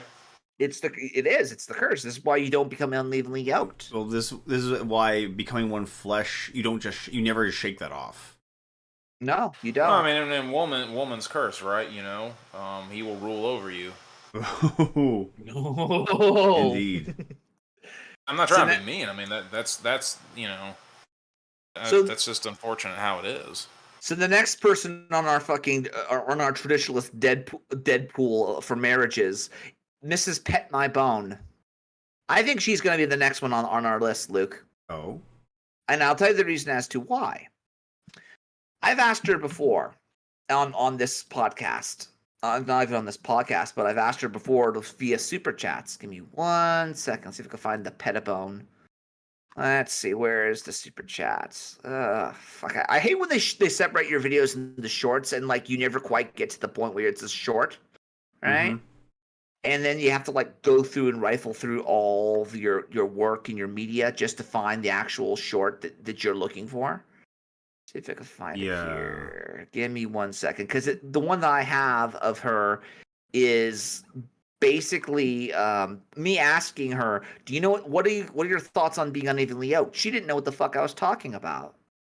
Pettibone didn't even know during an interview with Jolly Heretic, right? Yeah, the Jolly Heretic. Yeah, she didn't know what unevenly yoked is. Like, I don't know what you're referring to. I'm like, you gotta have some idea what unevenly yoked is, because it's getting to the point where like I feel like I'm the goddamn pope at this point, because I'm the only one who's playing by the fucking game, by the rules. It's fucking stupid. Let's see, keep going, Luke. I sent you a link here. It's from Brittany Sellner, which she'll always be Pettibone. Sorry, that's just the way it goes. And the reason I think she's the next one on the chopping block is because she married an activist. She married a fucking activist, a man who is not running for office, and again, he's a foreign activist, right? A fucking foreigner. Keep going. Yet another video of mine. I'm using a clip from much more intelligent than myself in order to provide a premise for my own video. And the lady in question is feminist intellectual Alia, who I'm sure many of you are already familiar with. Oh, don't show pederast. Pederast Packlish. She literally was advocating for child pornography. ethical child pornography. She was advocating for like boy love and shit. Nambla likes this bitch. So this is another thing that gets me. Like, are these conservatives just fucking stupid, or are they sheltered? Has there like her father's a CFO? Okay, her father legitimately is a high-ranking individual within like the corporate sphere of things, right? Here's a little from memories. Oh, I remember that shit. I was there. I was there in Berkeley. I was there, and there was a lot of other people there, but I don't. But we don't. We keep that shit private. Yeah. I wouldn't say that she and I are in these ideological anything like that. I disagree with her on quite a few things. However, that said, she's well worth listening to because she provides a lot of incredibly insights. Things I didn't even consider. As I said, she's like very what? intelligent. From Camille Paglia focuses on the question why she believes women are unhappier nowadays than in the past. And I actually don't believe that opinion. There's a lot of data backing this up. I mean, you can. Who gives a fuck about happiness? It's happiness comes from the word happenstance. What about joy? Like, are we gonna measure for actual joy? I mean, like, can you imagine like sweeping a freaking like sweeping as opposed to vacuuming? How about like having a refrigerator, right? And then, of course, antidepressants. Which, by the way, the whole antidepressants thing is because of the whole mental health culture, if you will. So just factor in for the fact that they're pathologizing, normal human behaviors, and you should be fine. Here you go, Luke. I sent it to you beforehand. This is from the actual clip. All right. Play this. She doesn't know what the fuck I'm going at, because I actually think at this point, again, maybe Pastor Tom is incorrect about, or maybe he'll say I'm a heretic, because I probably am already. I'm a Catholic, but I say we cocked unevenly yoked. I say these marriages we know are going to fail. We just move in and sweep in and take over. Because this is fucking ridiculous. I'm sick and tired of seeing good women and good men be deceived. I'm sick of it. It pisses me off. It like, she doesn't even know what evenly yoked is. I'm going to say it over and over again. She didn't know what that meant. She claims to be a Catholic. She claims to be that at least, living the traditionalist life. Luke, I sent it to you. It's right here. Put that up on the screen. Right. The next question comes from the Dashing Rogue, and he says, "Our thoughts on being unevenly yoked. How does a Catholic wear this? So many church have no single. It's a huge problem given the numbers." I don't understand the question. I don't really. What I'm getting from it, if I'm not mistaken, is that there's hardly any single people left. Like, a lot of men go, and maybe there's not a lot of single women left. That's how I interpreted it, or vice versa. Yeah, because they're being taken around by the phantom dick. Like, that's the reason why. Like, you guys are easy. You're easy. You're easily groomable. And like, at what point are Christian men gonna say, "No, go fuck yourself, get out of here"? This is insane. Go back to the original clip that we were talking about. Why they're unhappy. On antidepressants, sadly, so much more than there were in the past. I've heard people say a number of things for why they believe that women are unhappier nowadays than they were in the past. This ranges from the prevalence of hookup culture, empty and disrespected, or women waiting too long to get married or start a family, things like that. Palia's insight is much more unapparent and profound, I would say, than these reasons, although I do think they play a role. There are a myriad of things, many that I didn't mention as well. But we're going to go ahead and get into the clip now so we can actually... I notice wherever I go in the world, actually, that's fucking A, the myth head. Very unhappy, even though they might be status. And what I'm saying is not that feminists have to stop blaming men for their own unhappiness. Happiness, I believe, huge change, and with women for thousands of years, women had their own world. The world of women was the world of men, and the sexes didn't have that much. Other, okay, this is a brand new experiment. We have this new system where now women can economically now they no longer depend on father or husband, brother, okay, and they're working side by side with men in the workplace. Right, this is an experiment. It's never happened before. Right, I was saying in the book that we may have to accept a certain amount of tension between the sexes in the workplace. Feminist idea that if we can just suppress men enough. Happy. I say no, okay? I say, okay, and it's on the basis of my own experience as an Italian American immigrant that who cares? Have lost. Women have not lost anything. They've gained things, if anything. They've gained more responsibility. They've gained more wealth. They've gained more status. And the biggest, and again, correct me if I'm wrong, Pastor Tom, but happiness is not the ideal. Joy is. What is this, Luke? Well, it's fleeting. Now, the one thing that I'll say that she I don't know if she meant to say this or not. The person here, she does say it where she talks about the fact that there were different worlds and that now women are going in the same spaces.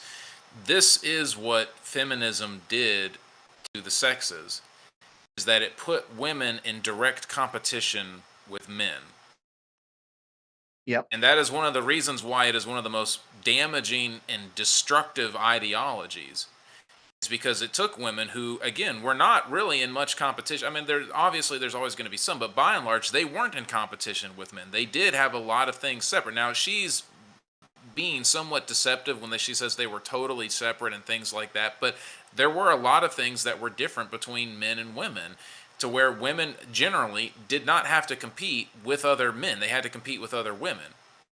Feminism said, no, now you're not going to compete with other women, you're going to compete with men.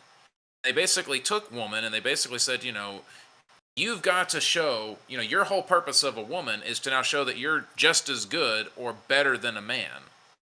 And if you don't, we will subsidize your failures until you have a success, and even then, we'll subsidize you even more. Right, and society said we've got to prove that women are just as good or just as capable of being men, as possible. And so femininity, in many ways, has been lost. People want to talk about lost masculinity, which sure, I'll agree with that. But femininity is lost. Really, again, right, to the point where you can't even define what a woman is nowadays. Even the conservatives, well, it's a biological female. It used to be a whole lot more than that. It did. It absolutely did. And while you're going to play the card of more than just a biological male, I've said it before and I'll say it again.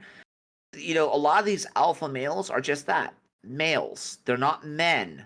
Abu the Muslim pimp is not a fucking man. He's bitching about his fucking daddy when he's in his fucking 30s and shit. What the fuck? I don't bitch about my daddy. I fucking give that motherfucker loans and shit. I'm my own person. There's a loss of men and a loss of women in this culture. There are females and there are males. All right. We've completely dissolved all of the natural, normal boundaries that have been there. Basically, because some envious people, in order to get to what they wanted, just said we're going to dissolve all of these various boundaries. In the same way that we're dissolving the boundaries between adult and child too. There used to be very strong boundaries between adult and children, and a lot of those are being dissolved now. And so this is why, again, we've got to have the fourth flipping iteration of the Transformers or whatever, because none of these, people can grow up and realize that they're not a kid anymore, and that's a kid's thing. All of the normal social boundaries, again, they're being completely dissolved. And guess what? People like having these boundaries. When they're so restrictive that, again, there's no room for breathing, there's no room for growth as they're often presented in media. But when there is, when you allow for certain variation, but yet the borders are clearly defined, it turns out that people are a lot happier then. Yeah. A lot more joyful. They have a lot more joy. Yeah. It's a thing of both. I actually do believe that we're sort of, I've talked about how we're in the shadows of the Empire, and it really is very similar to Star Wars, that they don't want to have new Jedis. They can have people who are Force wielders, sure, but they won't let you become a Jedi. And I feel like a lot of men and women want to replace Jedi with adulthood, and it's the same fucking thing. You're never allowed to actually be an adult. You're never allowed to actually, and if you try to be an adult, you will be punished.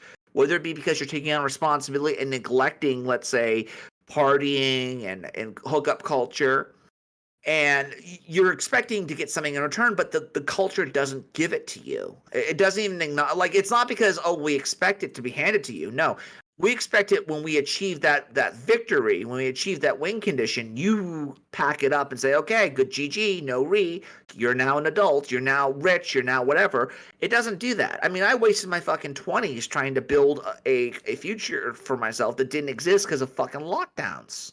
All right?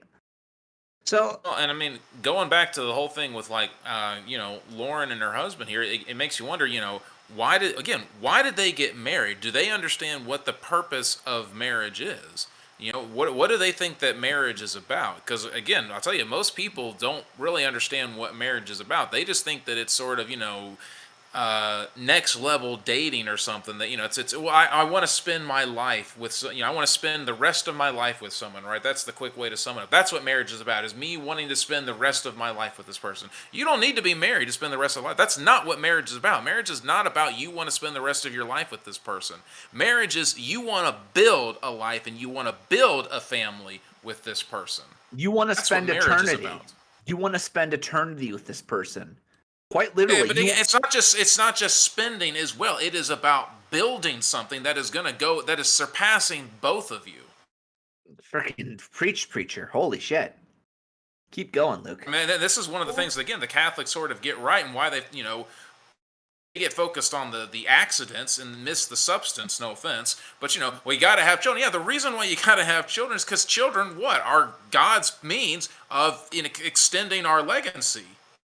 That's why in the new heavens and the new earth, there's not going to be any more procreation, because again, there's going to be no more death. But while we still suffer physical death until the return of Christ, the purpose of children is to carry on that legacy, to carry on that bloodline. So you want to build a family and a group of people, if that's what you want, right? Again, that's the purpose of marriage, is to build that family, to build that legacy, to build that life. Even if for some reason you didn't want to have kids and you still wanted to get married, it can still be about building something. When you go in it from that perspective, that's a lot different when you're looking at the type of partner versus I want to spend the rest of my life with this person. There are lots of women out there that I could spend the rest of my life with. They're nice women, they're beautiful women, we get along, but they were not wife material. They were not mother material. And I had to walk away from those relationships because they were not going to be the kind of woman that I needed for the life that I wanted to build. That's why I picked my wife, is because I do love her. We do have a lot in common. I can spend the rest of my life with her, but because we both knew what we wanted. We knew the kind of life that we wanted to build. We knew the kind of legacy that we wanted to have, and we could work together with each other to do that. Amen. Sorry, off the podium. No, you're all good. That's why I want you here, because you're gonna balance my crazy shenanigans with actual reason and scripture. Right on. Keep going, Luke. Once had, they totally ruled the private sphere. Women's life all day long was with other women once, multi-generational, older women. What about as well kids? As children, right? It was a tribal experience.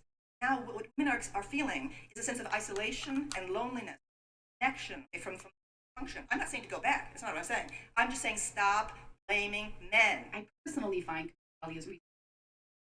I think she directly hits the bullseye on this one.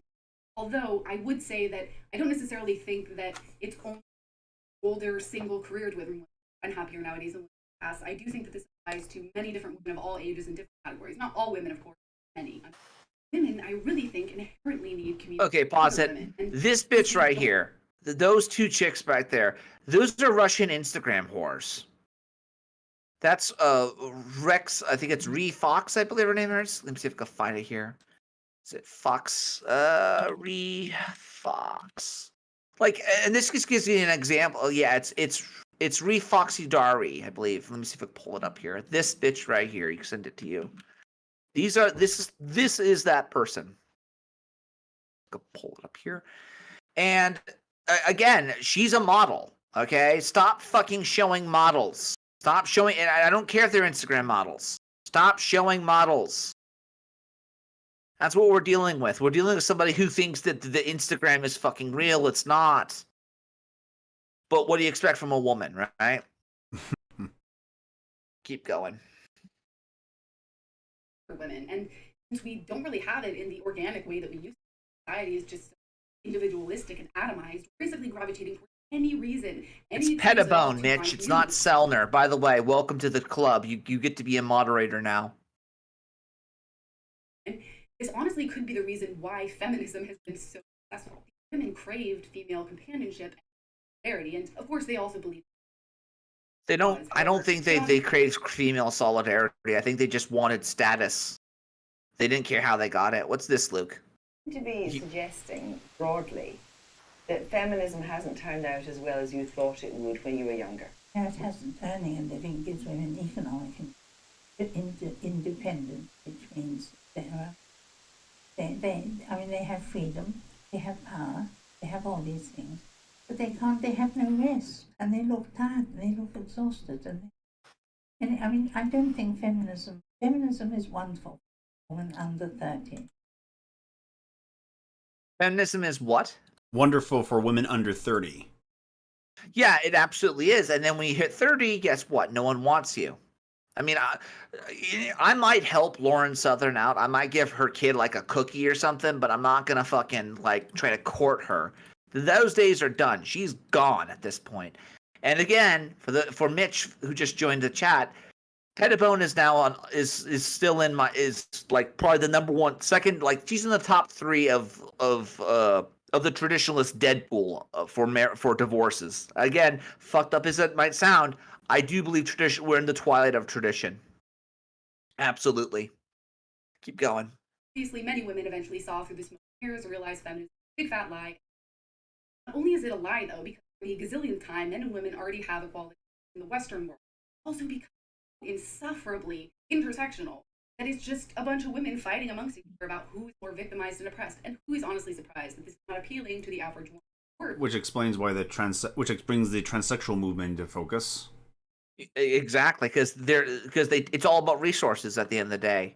When you deflate the currency to the point where nobody can buy anything anymore because everything is so fucking expensive, yeah, they're gonna play the race card. Yeah, they're gonna play the sex card. Yeah, they're gonna say I'm oppressed. I'm a whore. There's a trans genocide happening. It's not. There's no trans genocide. We're just wiping out a meme. That's all we're doing. And like you said, I mean, culture, disincentivizes being productive and it incentivizes being a victim, right? I mean, you want to be a productive member of society, you are going to be punished by and large by the culture. You're going to be called all kinds of horrible things. You're going to, the government, in many areas is not going to help you. They're more interested in helping the perceived victims. So, yeah, it makes sense that people would want to try to find any sort of victim status, right? That's why, the whole non-binary thing is basically just, you get the card, you don't have to wear the wig. Yeah. And, of course, these are the chicks that she's showing. These are the type of chicks, again, and they're Russian, right? So that means there are one or two things. Here's one for you, Luke. Here's one I got. Just goes to show you, a pretty face can hide an evil mind. Look at that. Here we go. This is why I don't date fucking Europeans, or at least redheads get you in trouble, I should say. Look at that horn. She's like a fucking she's a fucking pagan Moscovitz or Moscovite. I don't know. Point is, most of these Russian Instagram models are fucking whores. They simply are, and the reason they're whores is because they're either married to oligarchs, they're the children of oligarchs. Most people in the freaking Eastern European sphere of the world, they're poor. Like V. Monroe, God bless his soul. He's actually somebody who started from the bottom and got to the top. I have immense respect from him. All right, there are a lot of other people out there who are making their way up in the world, but they're using their women and their sex appeal and their wiles to get ahead. So that gives you an idea that this woman just randomly shows a picture of some cute-looking white girl, and then that's supposed to somehow be a representation of what people really want. Come on, keep going. Tends to care about women, simultaneously giving them the worst advice on the entire planet: sleep with 50,000 men, or don't get married, don't have kids, hateful and denigrating towards men, and so on and so on. Who do wake up and eventually leave feminism, I think some of them are left with a kind of negative impression of other women, because of course it was in this female-related atmosphere that they received such bad advice and had bad experiences. This could also be why, at least from what I've seen, why so many women who are feminists overly harsh on sex. I don't know what happened to DK asks, what happened to Faith Goldie? Didn't she marry some Czech guy? I hope she did, and I hope she's doing fairly well, because I'll tell you this, Faith Goldie, She's actually one of the few people who said that Richard Spencer, was a Satanist, and apparently from what I understand, she like went down on him.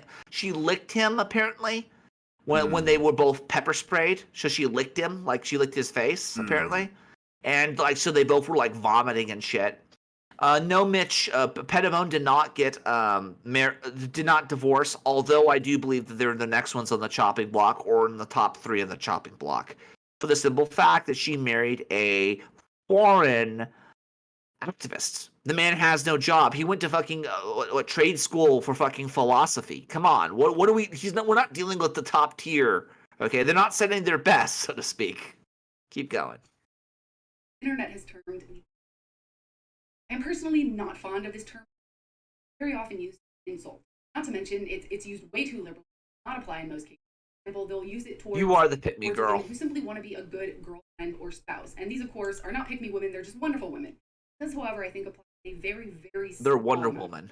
For those unaware, a pick-me girl is a woman who asserts that she is unlike and sometimes better than most other women in order to get attention, approval, and validation from men. As I said, unfortunately, a small amount of these women exist because I have personally seen a growing movement of them on these are the types of women who spend their days. Doesn't mean shit, women. Lady. Doesn't mean fuck all. They're all they're all a bunch of Chinamen trying to basically, gain the algorithm or something. Doesn't mean shit all. Keep going. For the gold diggers. Oh, and my personal favorite, women nowadays, unable to love. I mean, you might as well just call women evil, get straight to the point, and who's beating around the bush here. But of course, these women are not including themselves in the criticism. No, it's not directed at them at all, only other women. Because as I said, and I'm definitely not saying that these women are targeted or anything like that, not at all. To be fair, I think actually probably a lot of these women don't even really realize how kind or unhelpful they're being. Because I, for one, I'll be the first to say that I've been guilty times of being caught in an echo chamber, going too far down the rabbit hole. I think many of us have. But I think in the past, I have been guilty of being overly negative, and overly harsh towards women, and generalizing too much. So, is there a point here? There isn't no point, is it? Is there? She's just saying, oh, well, this is why women are unhappy. Okay, why are they unhappy? Because they basically are trying to compete with other women for guys. That's what that is. Oh. I mean, sorry, I've never listened to this person before, so I don't know her from Eve, but man, get to the point. Get to the point, woman. Get to the point. Speed her up, Luke. So, I mean, wasn't she just agreeing with Paulia about how the divisions between men and women are like non-existent? Is that her point? Yeah, she's basically saying that females need to have they need to collectivize instead of against men and for feminism.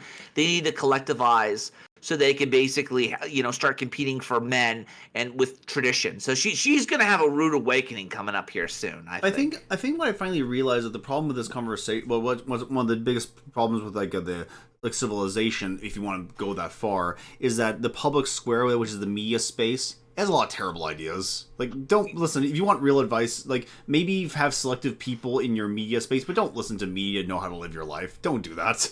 Yeah, don't listen to this bitch. She literally comes from wealth. She literally... What's up? Sorry, go ahead. No, go on.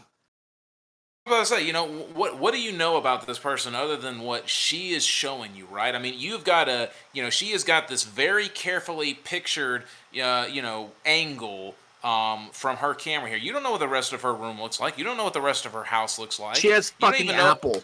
Enough said. She has a freaking Macintosh. Enough said. I mean, you don't know if the rest of her room is a complete disaster or not. You don't know what the rest of her life. You only see what she wants you to see. That's the illusion. Is that with YouTube and all of these stuff, you think you're seeing these people. You think you're getting a real idea for who they are, but you don't actually know. You don't know the first thing about them. Again, just like, if you think that you know me, you can listen to every single sermon I do, and hey, please do, right? Come on. But, but for real though, you can listen to every sermon I do, you can listen to every podcast I am, but you don't know me, because if you're not living around me, if you're not near me, you don't know who I am. Yeah. That's the illusion that everybody has to recognize about, again, like you're saying here, Twitter, Instagram, YouTube, it's all fake. It's all pretend. You know, that doesn't mean that they can't ever say anything real, but at the end of the day, it's not real.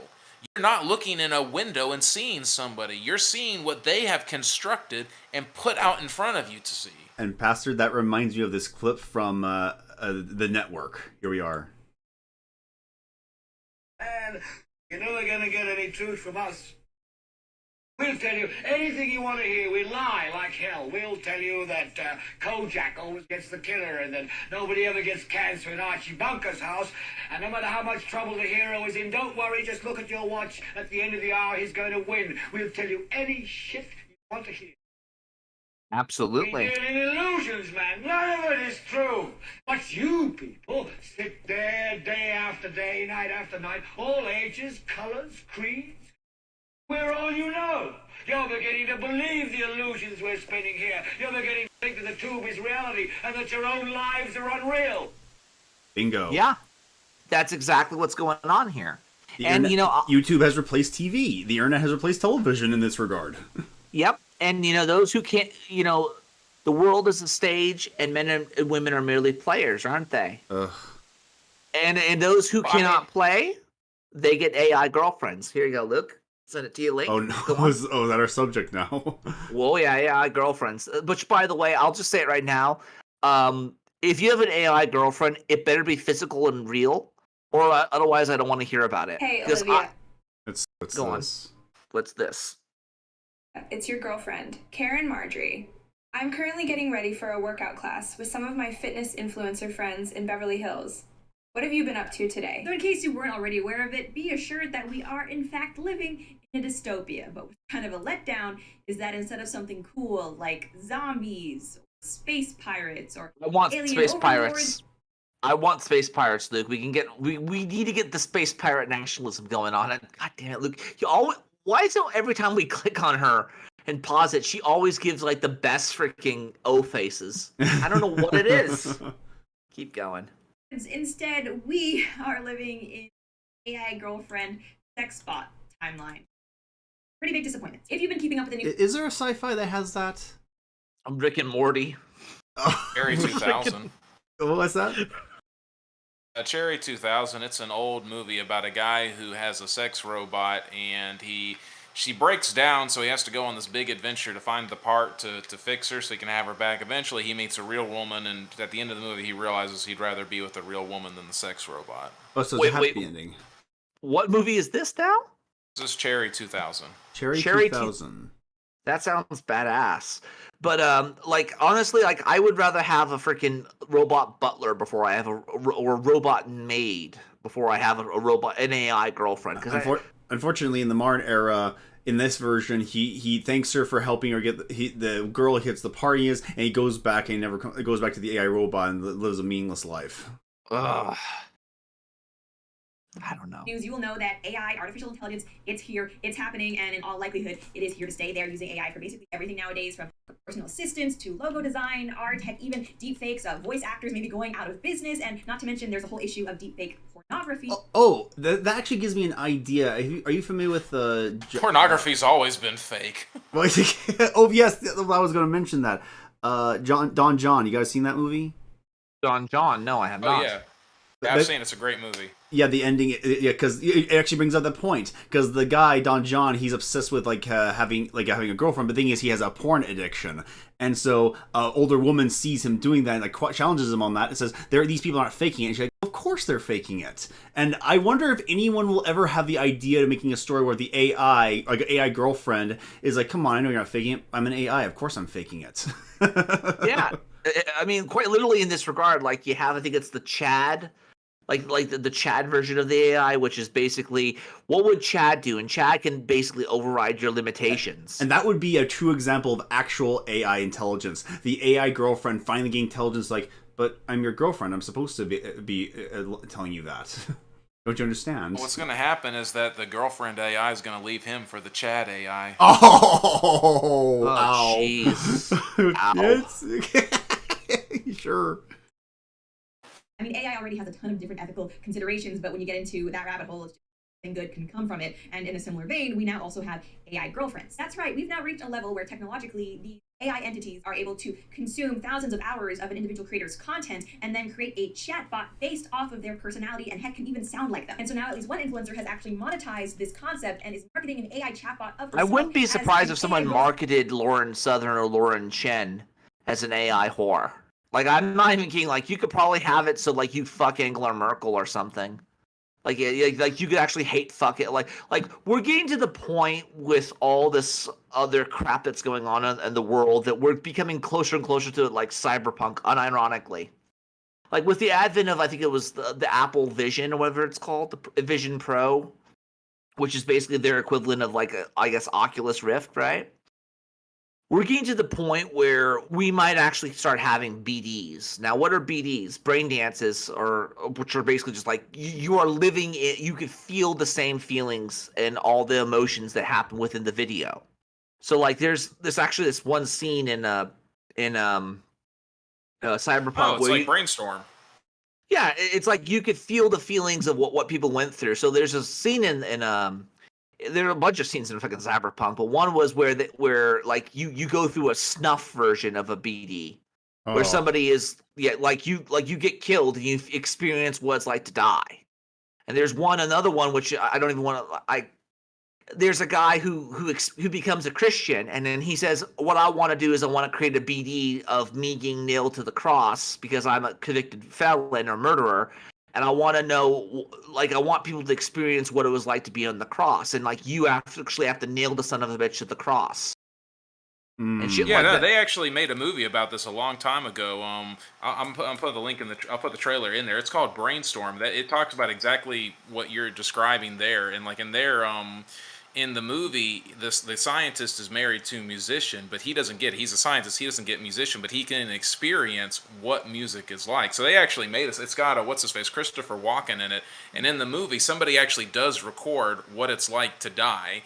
And, of course, somebody also uses it for pornography as well. They record them having sex, and then another person splices it together and ends up kind of frying their brain a little bit. It's a great movie because it's such a realistic look at the way new technology is and the way that it's handled, because you see the way it can revolutionize things. You can see the way that it's abused. You see how the government gets in on it.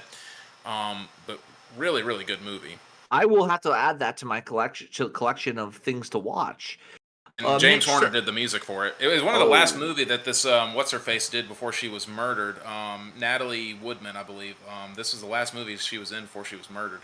Wait, Natalie Wood? Wasn't Natalie Wood the one who fucking drowned to death or whatever? Right? Wasn't she murdered? Or is that just different characters? Different characters. Mitch says Lauren Chen, another grifter. Oh, she's fucking her producer, dude.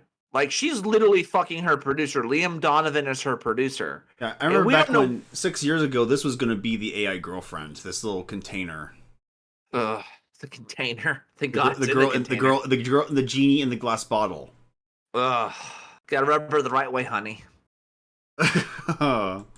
I'm just saying. And to her fans, and she's making a lot of money off of it. To further explain what I mean, we have this article from Decrypt. You see, quote, with 1.8 million followers on Snapchat. By the way, am I just old and out of touch? I thought people stopped using Snapchat when Instagram got Instagram stories, but apparently people are still on Snapchat. Okay, I guess. Anyway, Karen Marjorie, age 23, has a vast audience, and Karen AI, her digital doppelganger, developed by the AI company Forever Voices, is helping her achieve and profit from things that are not otherwise physically possible. She now has over 1,000 virtual boyfriends who pay $1 per minute to engage in interactions, from simple chit-chat to making plans for their future even more intimate exchanges. It's explained that her AI-powered alter ego has raked in 71,600. Oh, this is we've AI replaced not the dominatrix. What's that girl that the pay piggy? Not the pay piggy. The girl that demands the pay piggy. What's the word?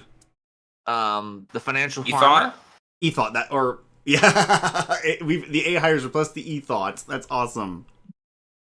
Jesus Christ, that's fucking insane. Revenue, according to Fortune, that is in just 1 week, and she expects to make around $5 million per month. It's just 20,000 of the 1.8 million due to follow her on Snapchat, subscribe to Karen AI. Regarding the technology behind this, it's written that the Forever Voices team trained the Karen AI. Carlin AI or Karen AI? How are they pronouncing it? It's like Carlin Borisenko, I guess. Oh no. Model by analyzing 2,000 hours of Marjorie's now deleted YouTube content. I want to say Karen, but it's with a C and a Y. Ugh. Her speech and personality engine. They then used GPT-4 to create the most lifelike version of Marjorie, providing not just believable responses, but interactions that are based on an extensive data set of Karen natural behavior. And reportedly, it's also noted that the company has also created chatbots of other famous influencers. Specifically, I'm not sure if you guys are familiar with the streamer Amaranth, who I think is also on OnlyFans. But the other day, I saw a post claiming that she will also be getting, or maybe already has, her own AI girlfriend chatbot. In what looks like an almost ad from the bot, we have this post saying, "Hey there, it's a smiley face. I'm Amaranth, your sexy and playful girlfriend, ready to make our time on Forever Companion unforgettable. Let's explore mind-blowing adventures from steamy gaming sessions to our wildest fantasies. Are you excited to join?" I would not Okay, want to there's play a just so much steaming to talk about gaming. here. I would never want to play a steaming gaming session with Amaranth. I would not want to do that. That's stupid. But I'll tell you this: what is going to be very interesting, and I think this actually might go on for the future, is I think virginity is going to be at an all-time high, because the way these people are whoring themselves out and whoring out AIs, chastity and temperance is going to be at an all-time high. Because there's going to be everyone fucking everyone else, but no one's going to get that one chance at Lauren. No one's going to get that one chance at Chen. No one's going to get that one chance at myself or what have you. Yeah, it actually reminds me of that interesting statistic about what pornography actually did to us as a civilization. Because people were predicting that pornography came out, there'd be an increase in sexual crime. Now that technically didn't happen. What the inverse was, no one really had it was a substitute for relationships, basically.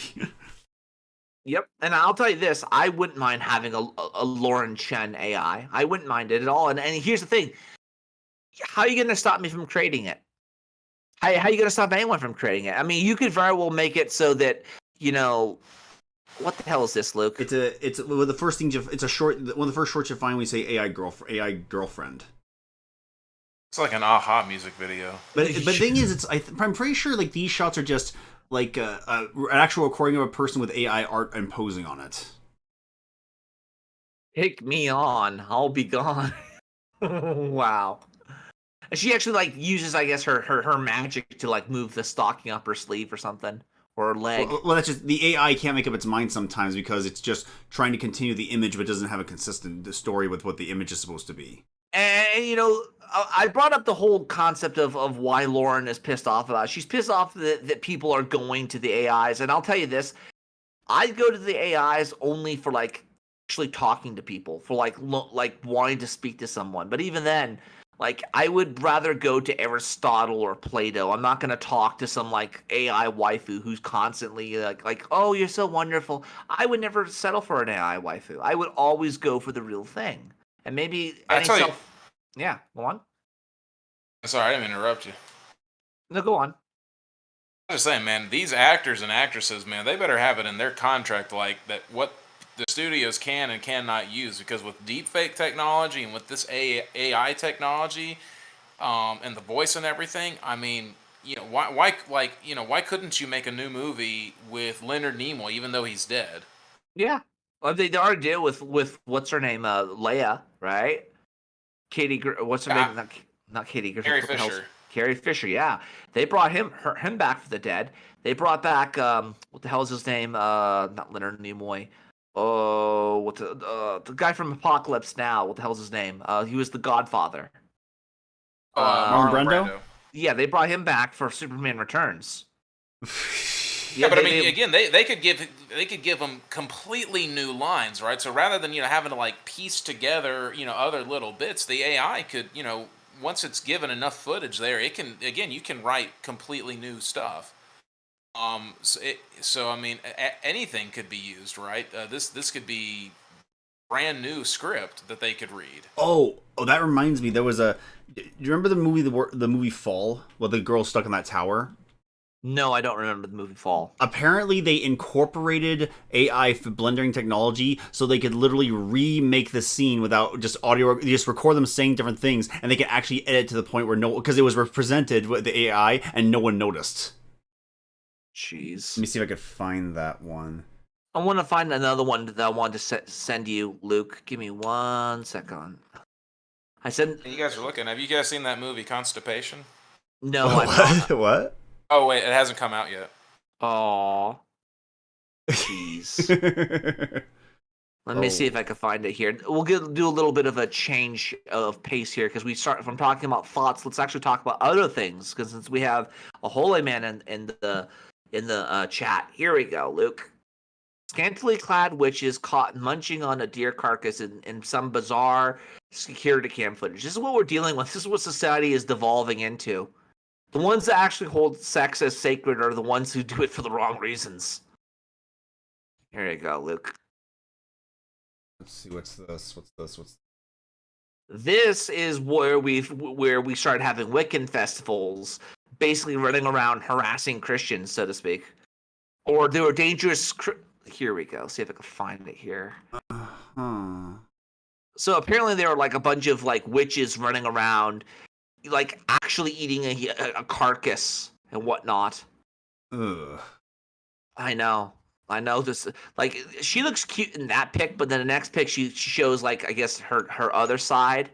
Yeah, she's a little bit chunky along the legs. Yeah, there's someone's behind her in jeans. So what's this?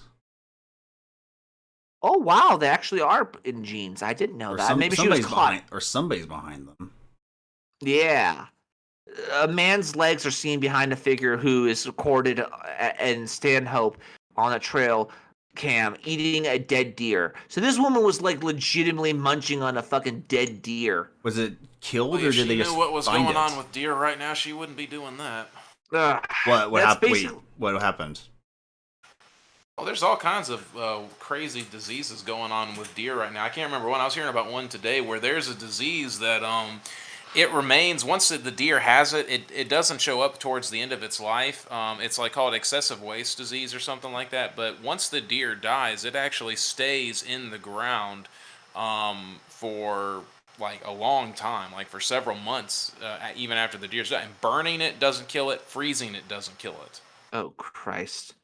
You can't really tell from these photos, but the hoof was brought right up to her mouth, she said. I didn't know if she was kissing it, smelling it, eating it, but to touch a decaying carcass makes me feel sick. The amount of bacteria that must have been on there. That was a quote from the person who was actually looking at this and saying, "What the fuck are you people doing?" Maybe they were paying respects, but they were naked. They were paying the respects to their volcano god, don't you know? I don't know. Let's see what else we got here, because I want to wrap it up here soon. That ass, exactly, Mitch. That ass. Unfortunately, that ass is crazy borderline ass, so you don't want that shit. Oh, I found it. Here it is. That bald spot in her hair. Ugh. Let's see if I found it. She needs to get the nutrients. There you go. What's this, Luke? Play it right. What is this? Apparently he's doing AI development that just happened that you need to know about is this. Check it out. We're stuck on this stupid tower in the middle of nowhere. And I don't blame you, and now we're stuck on this stupid freaking tower in the middle of freaking nowhere. And it's all my fault. Es todo por mi culpa. And you can learn more about this in our new video on our... Jeez. That actually looks pretty useful, honestly. Oh yeah, like so much more can be done that can be changed in post. Like post can actually fix everything at this point. But we bashed a lot of trads. We're gonna finish it off here because we're gonna talk about this a little bit later. I think I gotta do my own whole take on the whole Lauren against the AI's videos. But I wanted to just to remind you that even though I'm a Catholic and I have friends that are Protestants, we have to remember America is the real enemy according to the church. Here you go. We're gonna end it off on this one. Oh, what's this? Oh yeah. This is The Vortex with Michael Knowles. Not full. Michael Voris. Hello everyone and welcome to The Vortex, where lies and falsehoods are trapped and exposed. I'm Michael Voris, coming to you from the We the Patriots conference in Boise, Idaho, where loyal citizens of the Republic have gathered for a series of talks and presentations on the state of affairs and what can be done. But inside discussions with some folks here, a theme is emerging that Christianity is being, or perhaps has already been, replaced by a kind of political religion, where the Constitution is viewed as more important than the Scriptures. Of course, no one here at this heavily Protestant-attended event is going to come right out and say that, but that's the undercurrent, at least among some, and by some we mean not a few. America is a Protestant nation, period. That's where its roots are. That is the underlying ethos which permeates, or at least permeated, every institution in the country. But what exactly is the Protestant ethos? What is the underlying philosophical principle which flows through the bloodstream? Well, ultimately, it's a rejection of authority. What Martin Luther unleashed in the 16th... Specifically papal authority, but we can extrapolate from that. They can, and at the same time, if we go back to the original founding fathers, a lot of them were deists. They weren't even Protestants, so that's there you go. I'm reminded of that line from Amusing Ourselves to Death. Is they said this would be the day that deism will have its say. They would have their say, but it doesn't mean they would be loved. Yeah. Centuries of purely theological revolution did not remain purely theological for very long. Eventually, Which is technically a misnomer, because the Reformation, like the theological developments of the Reformation, did emerge, but the thing that actually broke with the Reformation was the political corruption of the church, because that's ultimately what snap made. Once again, they were intentional in calling themselves reformers, not revolutionaries. They didn't want to have a revolution; they wanted to have a reformation. The two are not the same. Yeah. No, I agree. There were those who were revolutionaries, but the reformers specifically made sure the big ones, obviously, did not want to be seen as revolutionaries. That's why it was called a reformation. And what made a revolution was because it was the complete not disinterest in reforming, because that's ultimately what happened. Well, at the same time, and I've talked about this before, that there are Catholics out there right now, Catholic cardinals, who are saying, voluntarily give up your Second Amendment rights. I'm like, nope, sorry, I'll become a heretic. Fine by me. No, I'll become a heretic. I'm not giving up my gun, because you've not, I've talked about how the Protestants, I wouldn't take on the Catholic Church without an army. Well, they had an army. One of the pay piggy of the army got killed, and that's when we started having that Sabaton song about the last stand. When the actual the Protestants, because they lost their pay piggy, now they're basically going to sack Rome, right? And this is all because the church will kill you if you don't fucking fall in line. If you become a heretic, so you have to show up with a fucking army. Just to keep, just so that way, we're on even playing fields. Because let's be frank, you take on the Catholic Church, which is the greatest, the biggest landowner in all the world. Okay, they own practically every fucking continent except Antarctica. Actually, I think they actually have some in Antarctica. I don't know, but be that as it may, keep going. To the political arena, and there it sits today, dominating so-called conservative evangelical politics. Protestantism, meaning all 40,000 different contradictory denominations, have simply... Are they contradictory, though?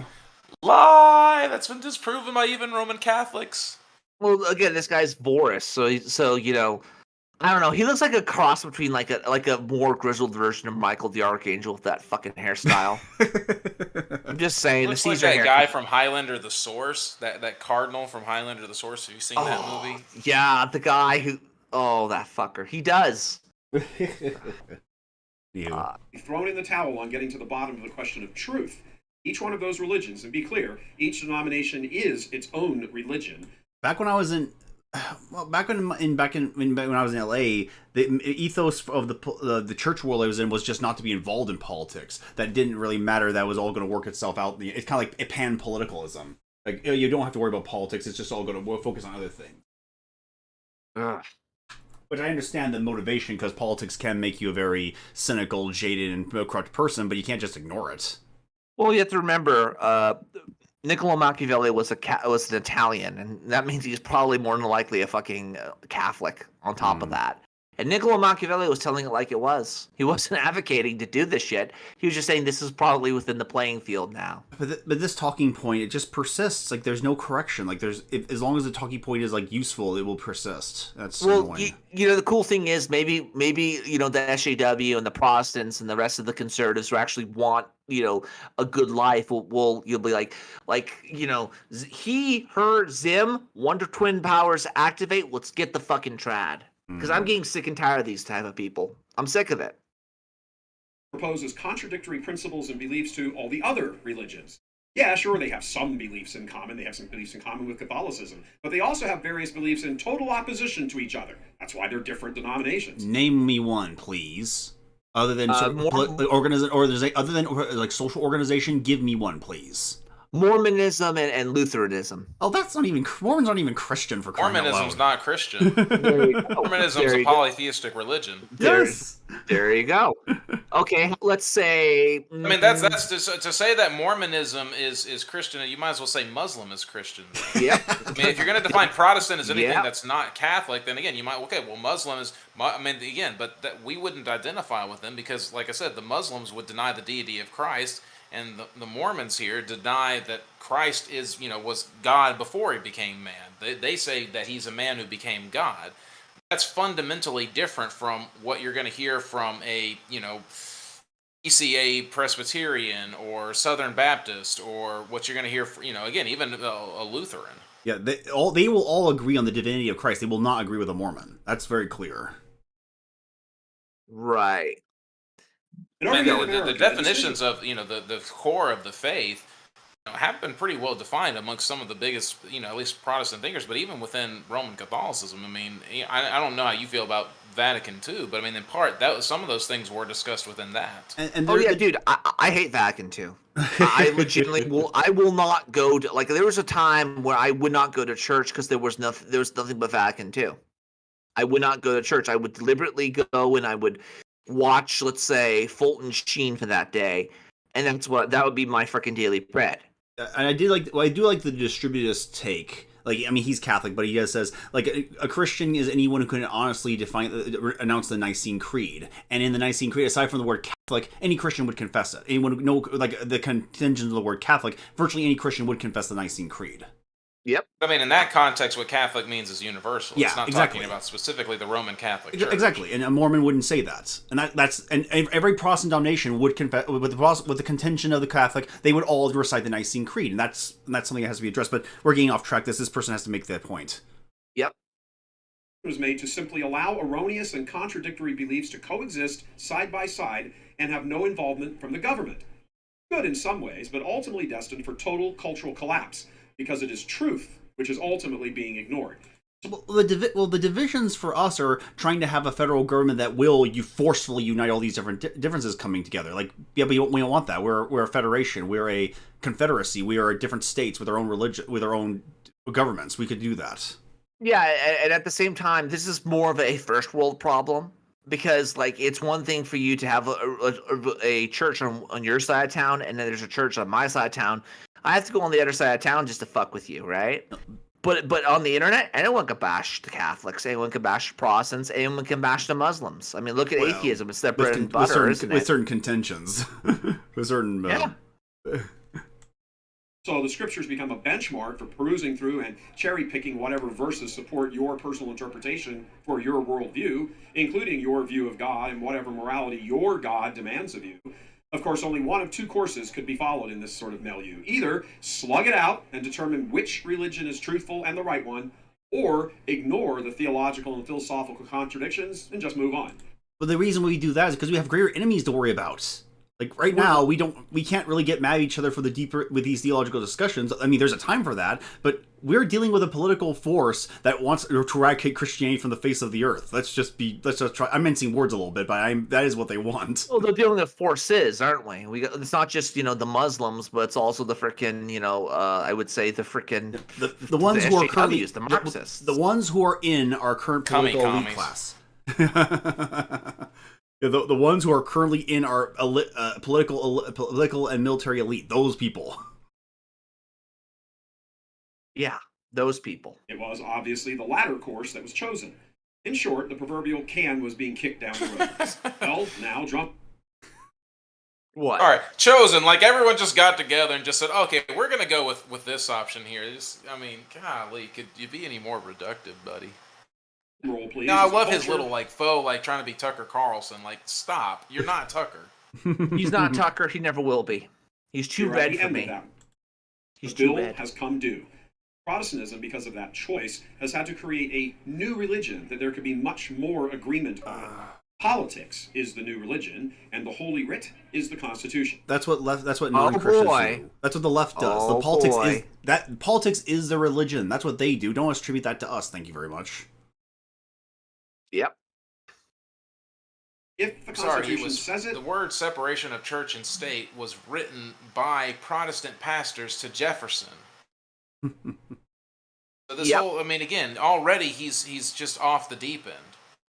Well, let's see. Let him speak. Let him speak. This is where the thing that might make me have to choose between America and the fucking church comes in. that it's gospel, so to speak, or at least it's treated as such. And while there are, of course, many things to celebrate about the freedoms enumerated, of course there are, in many cases, they are so elevated so as to surpass the natural moral law. Protestantism, bereft of any authentic understanding of objective truth, philosophically and theologically, is forced to fall back on political language and enshrine it as almost religious. Citation needed, please. Can you give me an example of this? And don't think that we missed that, when you're talking about the Constitution, which is essentially law, that you then called that gospel, which shows that you really don't understand the distinction between law and gospel.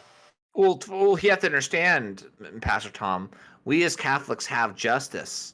You, and by extension, the state, have a justice system. Oh. And I'm told, oh yeah, Catholics, we have justice. We have justice. We have justice. They have a justice system. What? Meaning our way is the right way and your way is it's just a system of trying to do the right thing. That's what you have to understand. I'm just pointing that out because that's something that's a common talking point, and that's something that I've often used to fucking troll Catholic security guards and as well as cops. Is because they eventually are going to have to decide whether they're going to be Catholic or whether they're going to be cops, because the cop will defend the right for the training to actually get his fucking abortion. The Catholic has to say, I'm not interested, and I'm washing my hands, so to speak. So my point with this is when he calls the Constitution gospel, that shows that, because I don't give him enough credit to go the other route, so that shows that he doesn't really understand what the gospel is, because any person who understands the gospel is not going to call the Constitution gospel. He's taking the very colloquial sense as gospel and meaning true, rather than gospel meaning good news. Yeah.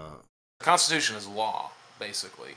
Yep. He's saying that Protestants are calling law gospel, and that was one of the key aspects of the Protestant Reformation is the law-gospel distinction. Yeah. Right. I'm not going to give him enough credit, so he just doesn't understand what gospel means. Here's this. What do they call it? Sisters of Perpetual Indulgence. What's that? That's the fucking Slaneshi motherfuckers. Sisters of Perpetual Cringe. Sisters of Perpetual Cringe, indeed. The First Amendment, as though that is the ultimate source of truth. Standing in the public square and denouncing them accomplishes... we have nothing in common with those people. I don't know what this comparison is. Well, because they have to. He has to do it. He has to do it so that way he has some sort of for curriculum for some sort of agenda. Yeah, this is the kind of same argumentation that Muslims say, "Oh, look at the West; they can't even agree on anything. That's why you should be a Muslim." Like, oh, good grief. Ugh. Keep going. Nothing, but it is the fallback position. But that approach fails to take into account the more foundational theological reality that man is fallen. It's not like man sits and argues in the public square until the truth is arrived at and then corresponds his moral choices accordingly. Political Protestantism denies the necessity of grace, and substitutes it with the need for political activism. It makes glancing appeals to Scripture, of course, but never ventures into the real nitty-gritty where the war is actually won or lost. Well, we're not fighting for a theocracy. We're just fighting for Goose to be the president for the next 4 years. Well, I was about to say, what the heck does this guy even talking about? Clearly, he's never heard of a theonomist, or even, since it's becoming really popular, a Christian nationalist at this point. They're the ones, they're going into some of the stuff. But again, the theonomists have talked about a lot of this stuff, too. Mm-hmm. Yep. That's why you always hear Jesus this and Jesus that all over this kind of world of politics, but you never hear that Jesus condemns divorce and remarriage or contraception. Those two issues are... Protestants don't ever mention anything about that. No, they don't. Maybe mainline Protestants that have been very liberal, but the ones that, avoided because they would splinter the theologically weak compromise that has been agreed upon. Mention Jesus, talk about Judeo-Christian values, but never actually define what any of that actually means. Don't stir the pot. There's a nation to save, damn it. After all, Father Martin Luther said we interpret scriptures for ourselves. That's the only authority. By the way, as a quick aside, you ever wonder why Protestantism, built on the premise of protesting the Catholic Church's authority, follows a crazy Catholic priest? Just asking. Anyway, so... Oh, yeah, let's overlook that history, please. Yeah, why don't you talk Also, about let's overlook the fact that you just deceived your audience there. Luther never said the Bible was the only authority. He said that it was the only infallible authority. There's a difference. Yes. What we have now is a culture where, because the I Constitution... shall not lie. I shall not lie.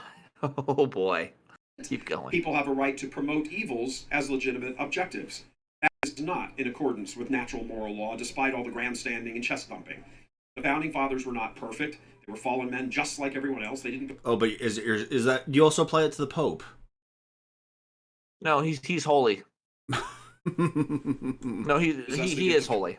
Prophecy. They couldn't look 250 years down the road to today and think that freedom of religion would extend to Satan worship in public schools. They couldn't look 250 years down the road to today and think that freedom of speech would extend to giving drag queens the right to have 10-year-olds slip dollar bills into their G-strings. But because of the way the Constitution is elevated to near divine status by political Protestantism, you have no choice but to grant that those people do have those rights. Now, they might... We can fight against that. We can argue against that. And I like how he's saying it's political Protestantism. Yeah, like he's trying to inject that into the conversation, and I'm like, it doesn't need to be there. But yeah, I mean, it's a word. It is clearly a word meant to denunciate why Protestantism has lost its way, or why Protestantism is. What it is once we're done with the cultural Marxists, he'll bitch and complain about the political Protestants and how we can never really have that the beacon on the hill. We can never truly have that because of those damn political Protestants who just can't keep it to themselves. Well, and I mean, once again, though, this is another one of these people that can't seem to recognize that there's more types of power than just political power. Just because you're not going to, you say that you're not going to initiate political force on something doesn't mean that you're not going to, have any other type of social pressure to push back on any of these things. There's more type of power in the world than just the power of the state. This individual here, you're elevating the state to the level of God by suggesting that the only means to address these other people here is to limit them politically. Use your imagination and get more creative. Laugh at them. Like literally laugh at them. Like it works on the pagans. Yes, it does. That's a form of social power and pressure that you can place on them to show how ridiculous it is. Mocking them and letting other people mock them is putting pressure on them. Social pressure. Like I said, you don't have to condone something, even if you're going to say that, okay, well, we're not going to, politically be against it. Again, it's one of the differences between crimes versus vices. Yep. Not every vice needs to be a crime. That doesn't mean that you suddenly condone the vices. Yep. But they have the right because the Constitution says so. Sure, people have the ability to do wrong and promote evil. Yeah, of course they do. That's what hell is ultimately for. But they do not have a moral right to propose violations of the natural moral law as protected just because the Constitution says so. Let's be clear. It does say so, or at least it doesn't say no. But, and this is where Catholicism necessarily parts ways on the political front with Protestantism, Catholics and Catholic teaching subscribe to natural moral law across the board. Protestant heresy rejects that, bowing instead to the authority of the Constitution over and above God's laws when they come into conflict. Unless the papacy says otherwise. He's also conflating two different things here. He's talking about two different things and trying to mix them together. Again, right, when you're talking about the First Amendment here, saying you have the right to say something without the government coming in and, stepping on that versus violating the natural law. He's ultimately talking about two different things there, and he's trying to conflate them to drive his point. Which is actually the argument the people are saying, oh, we have a right to do this. Like, do you, though? Do you have a right to do that? I mean, I was talking with an atheist the other day. We were talking specifically. This is the same. I guess it's Atheism Unstoppable. I can't remember who it was, but they were talking about Satanism, and they were talking about, I believe, how we're in another satanic panic and a more moral panic, and I left the comment saying we're not in a moral panic so much as we're in a ethical panic. And then someone said, explain. I said, well, how do you think it's ethical for doctors to prescribe, hormonal blockers and basically put like do no harm, like not the Constitution, was it the Hippocratic Oath? Do you think that the doctors should just give people opioids because they don't need them?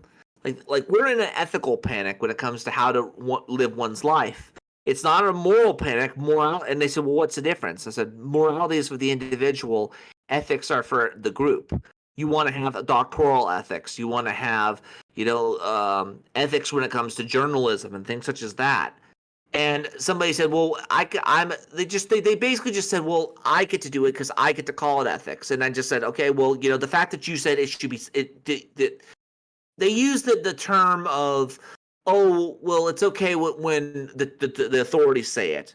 And it's okay when the authorities check off on kids being able to chop off their dick. And I'm like, okay. So it doesn't matter about the parents. It doesn't matter about whether the kids, like the people, the guardians, that doesn't matter. It's just to the experts. And at that point, just left the conversation because this is stupid. Why are we having this conversation with these people? He can't argue his position, but he knows that it's wrong. So then, what does he have to do? He has to try to appeal. Well, the experts say that. Unfortunately, that's pushing him to this position here.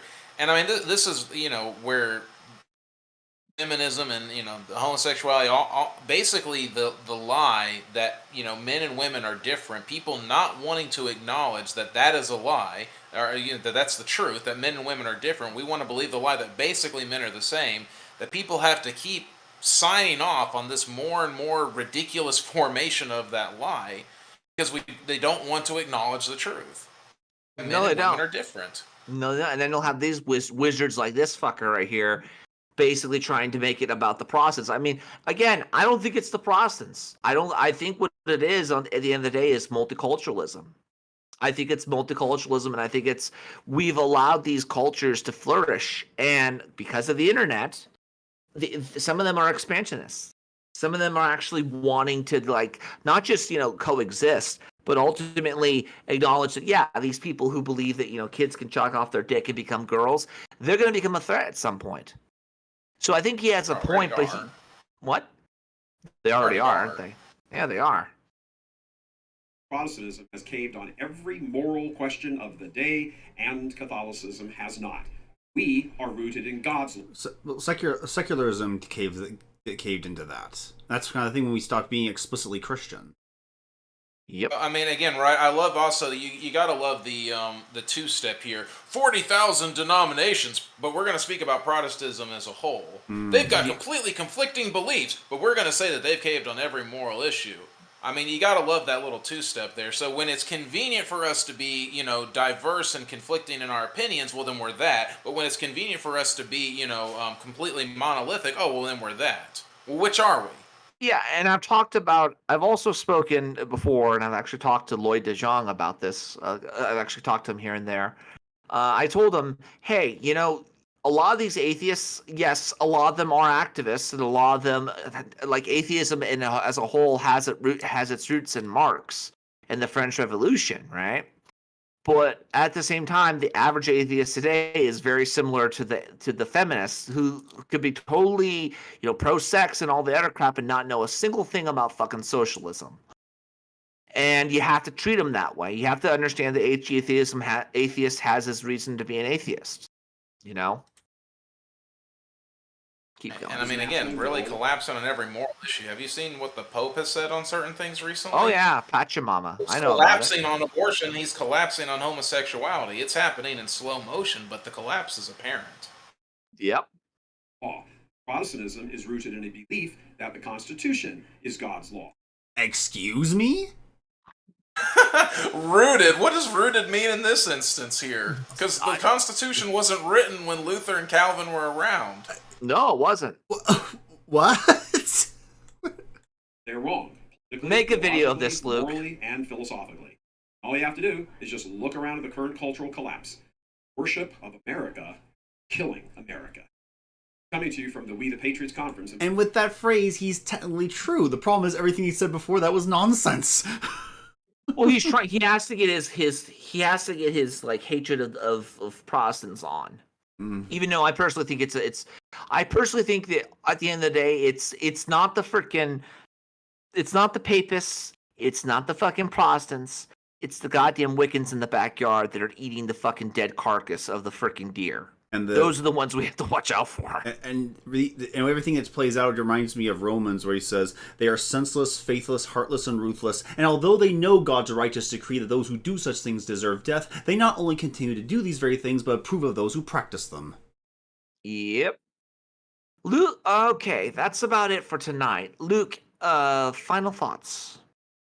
Overcooking makes it explode, while undercooking gives it a weird aftertaste. Also melts your stomach. Ugh. And Pastor Tom, any final thoughts? Whole internet is pretty much pretend, so treat it with that. It's not real life. Go out and live your real life. Again, all of this is, for the most part, just pretend, and so just keep in mind. And I do have a clip for that too. When you engage with it. And I do have a clip of that too. The other thing is that the biggest problem in this country is pride. We really all need to just recognize that we're not as great as we think we are. We need to humble ourselves. And if we did that, we would be amazed at how quickly things would turn around. Amen. Amen. All right, ladies and gentlemen, be good to one another. Take care of one another. Remember, saving the West is a side quest. The Renegade Podcast out.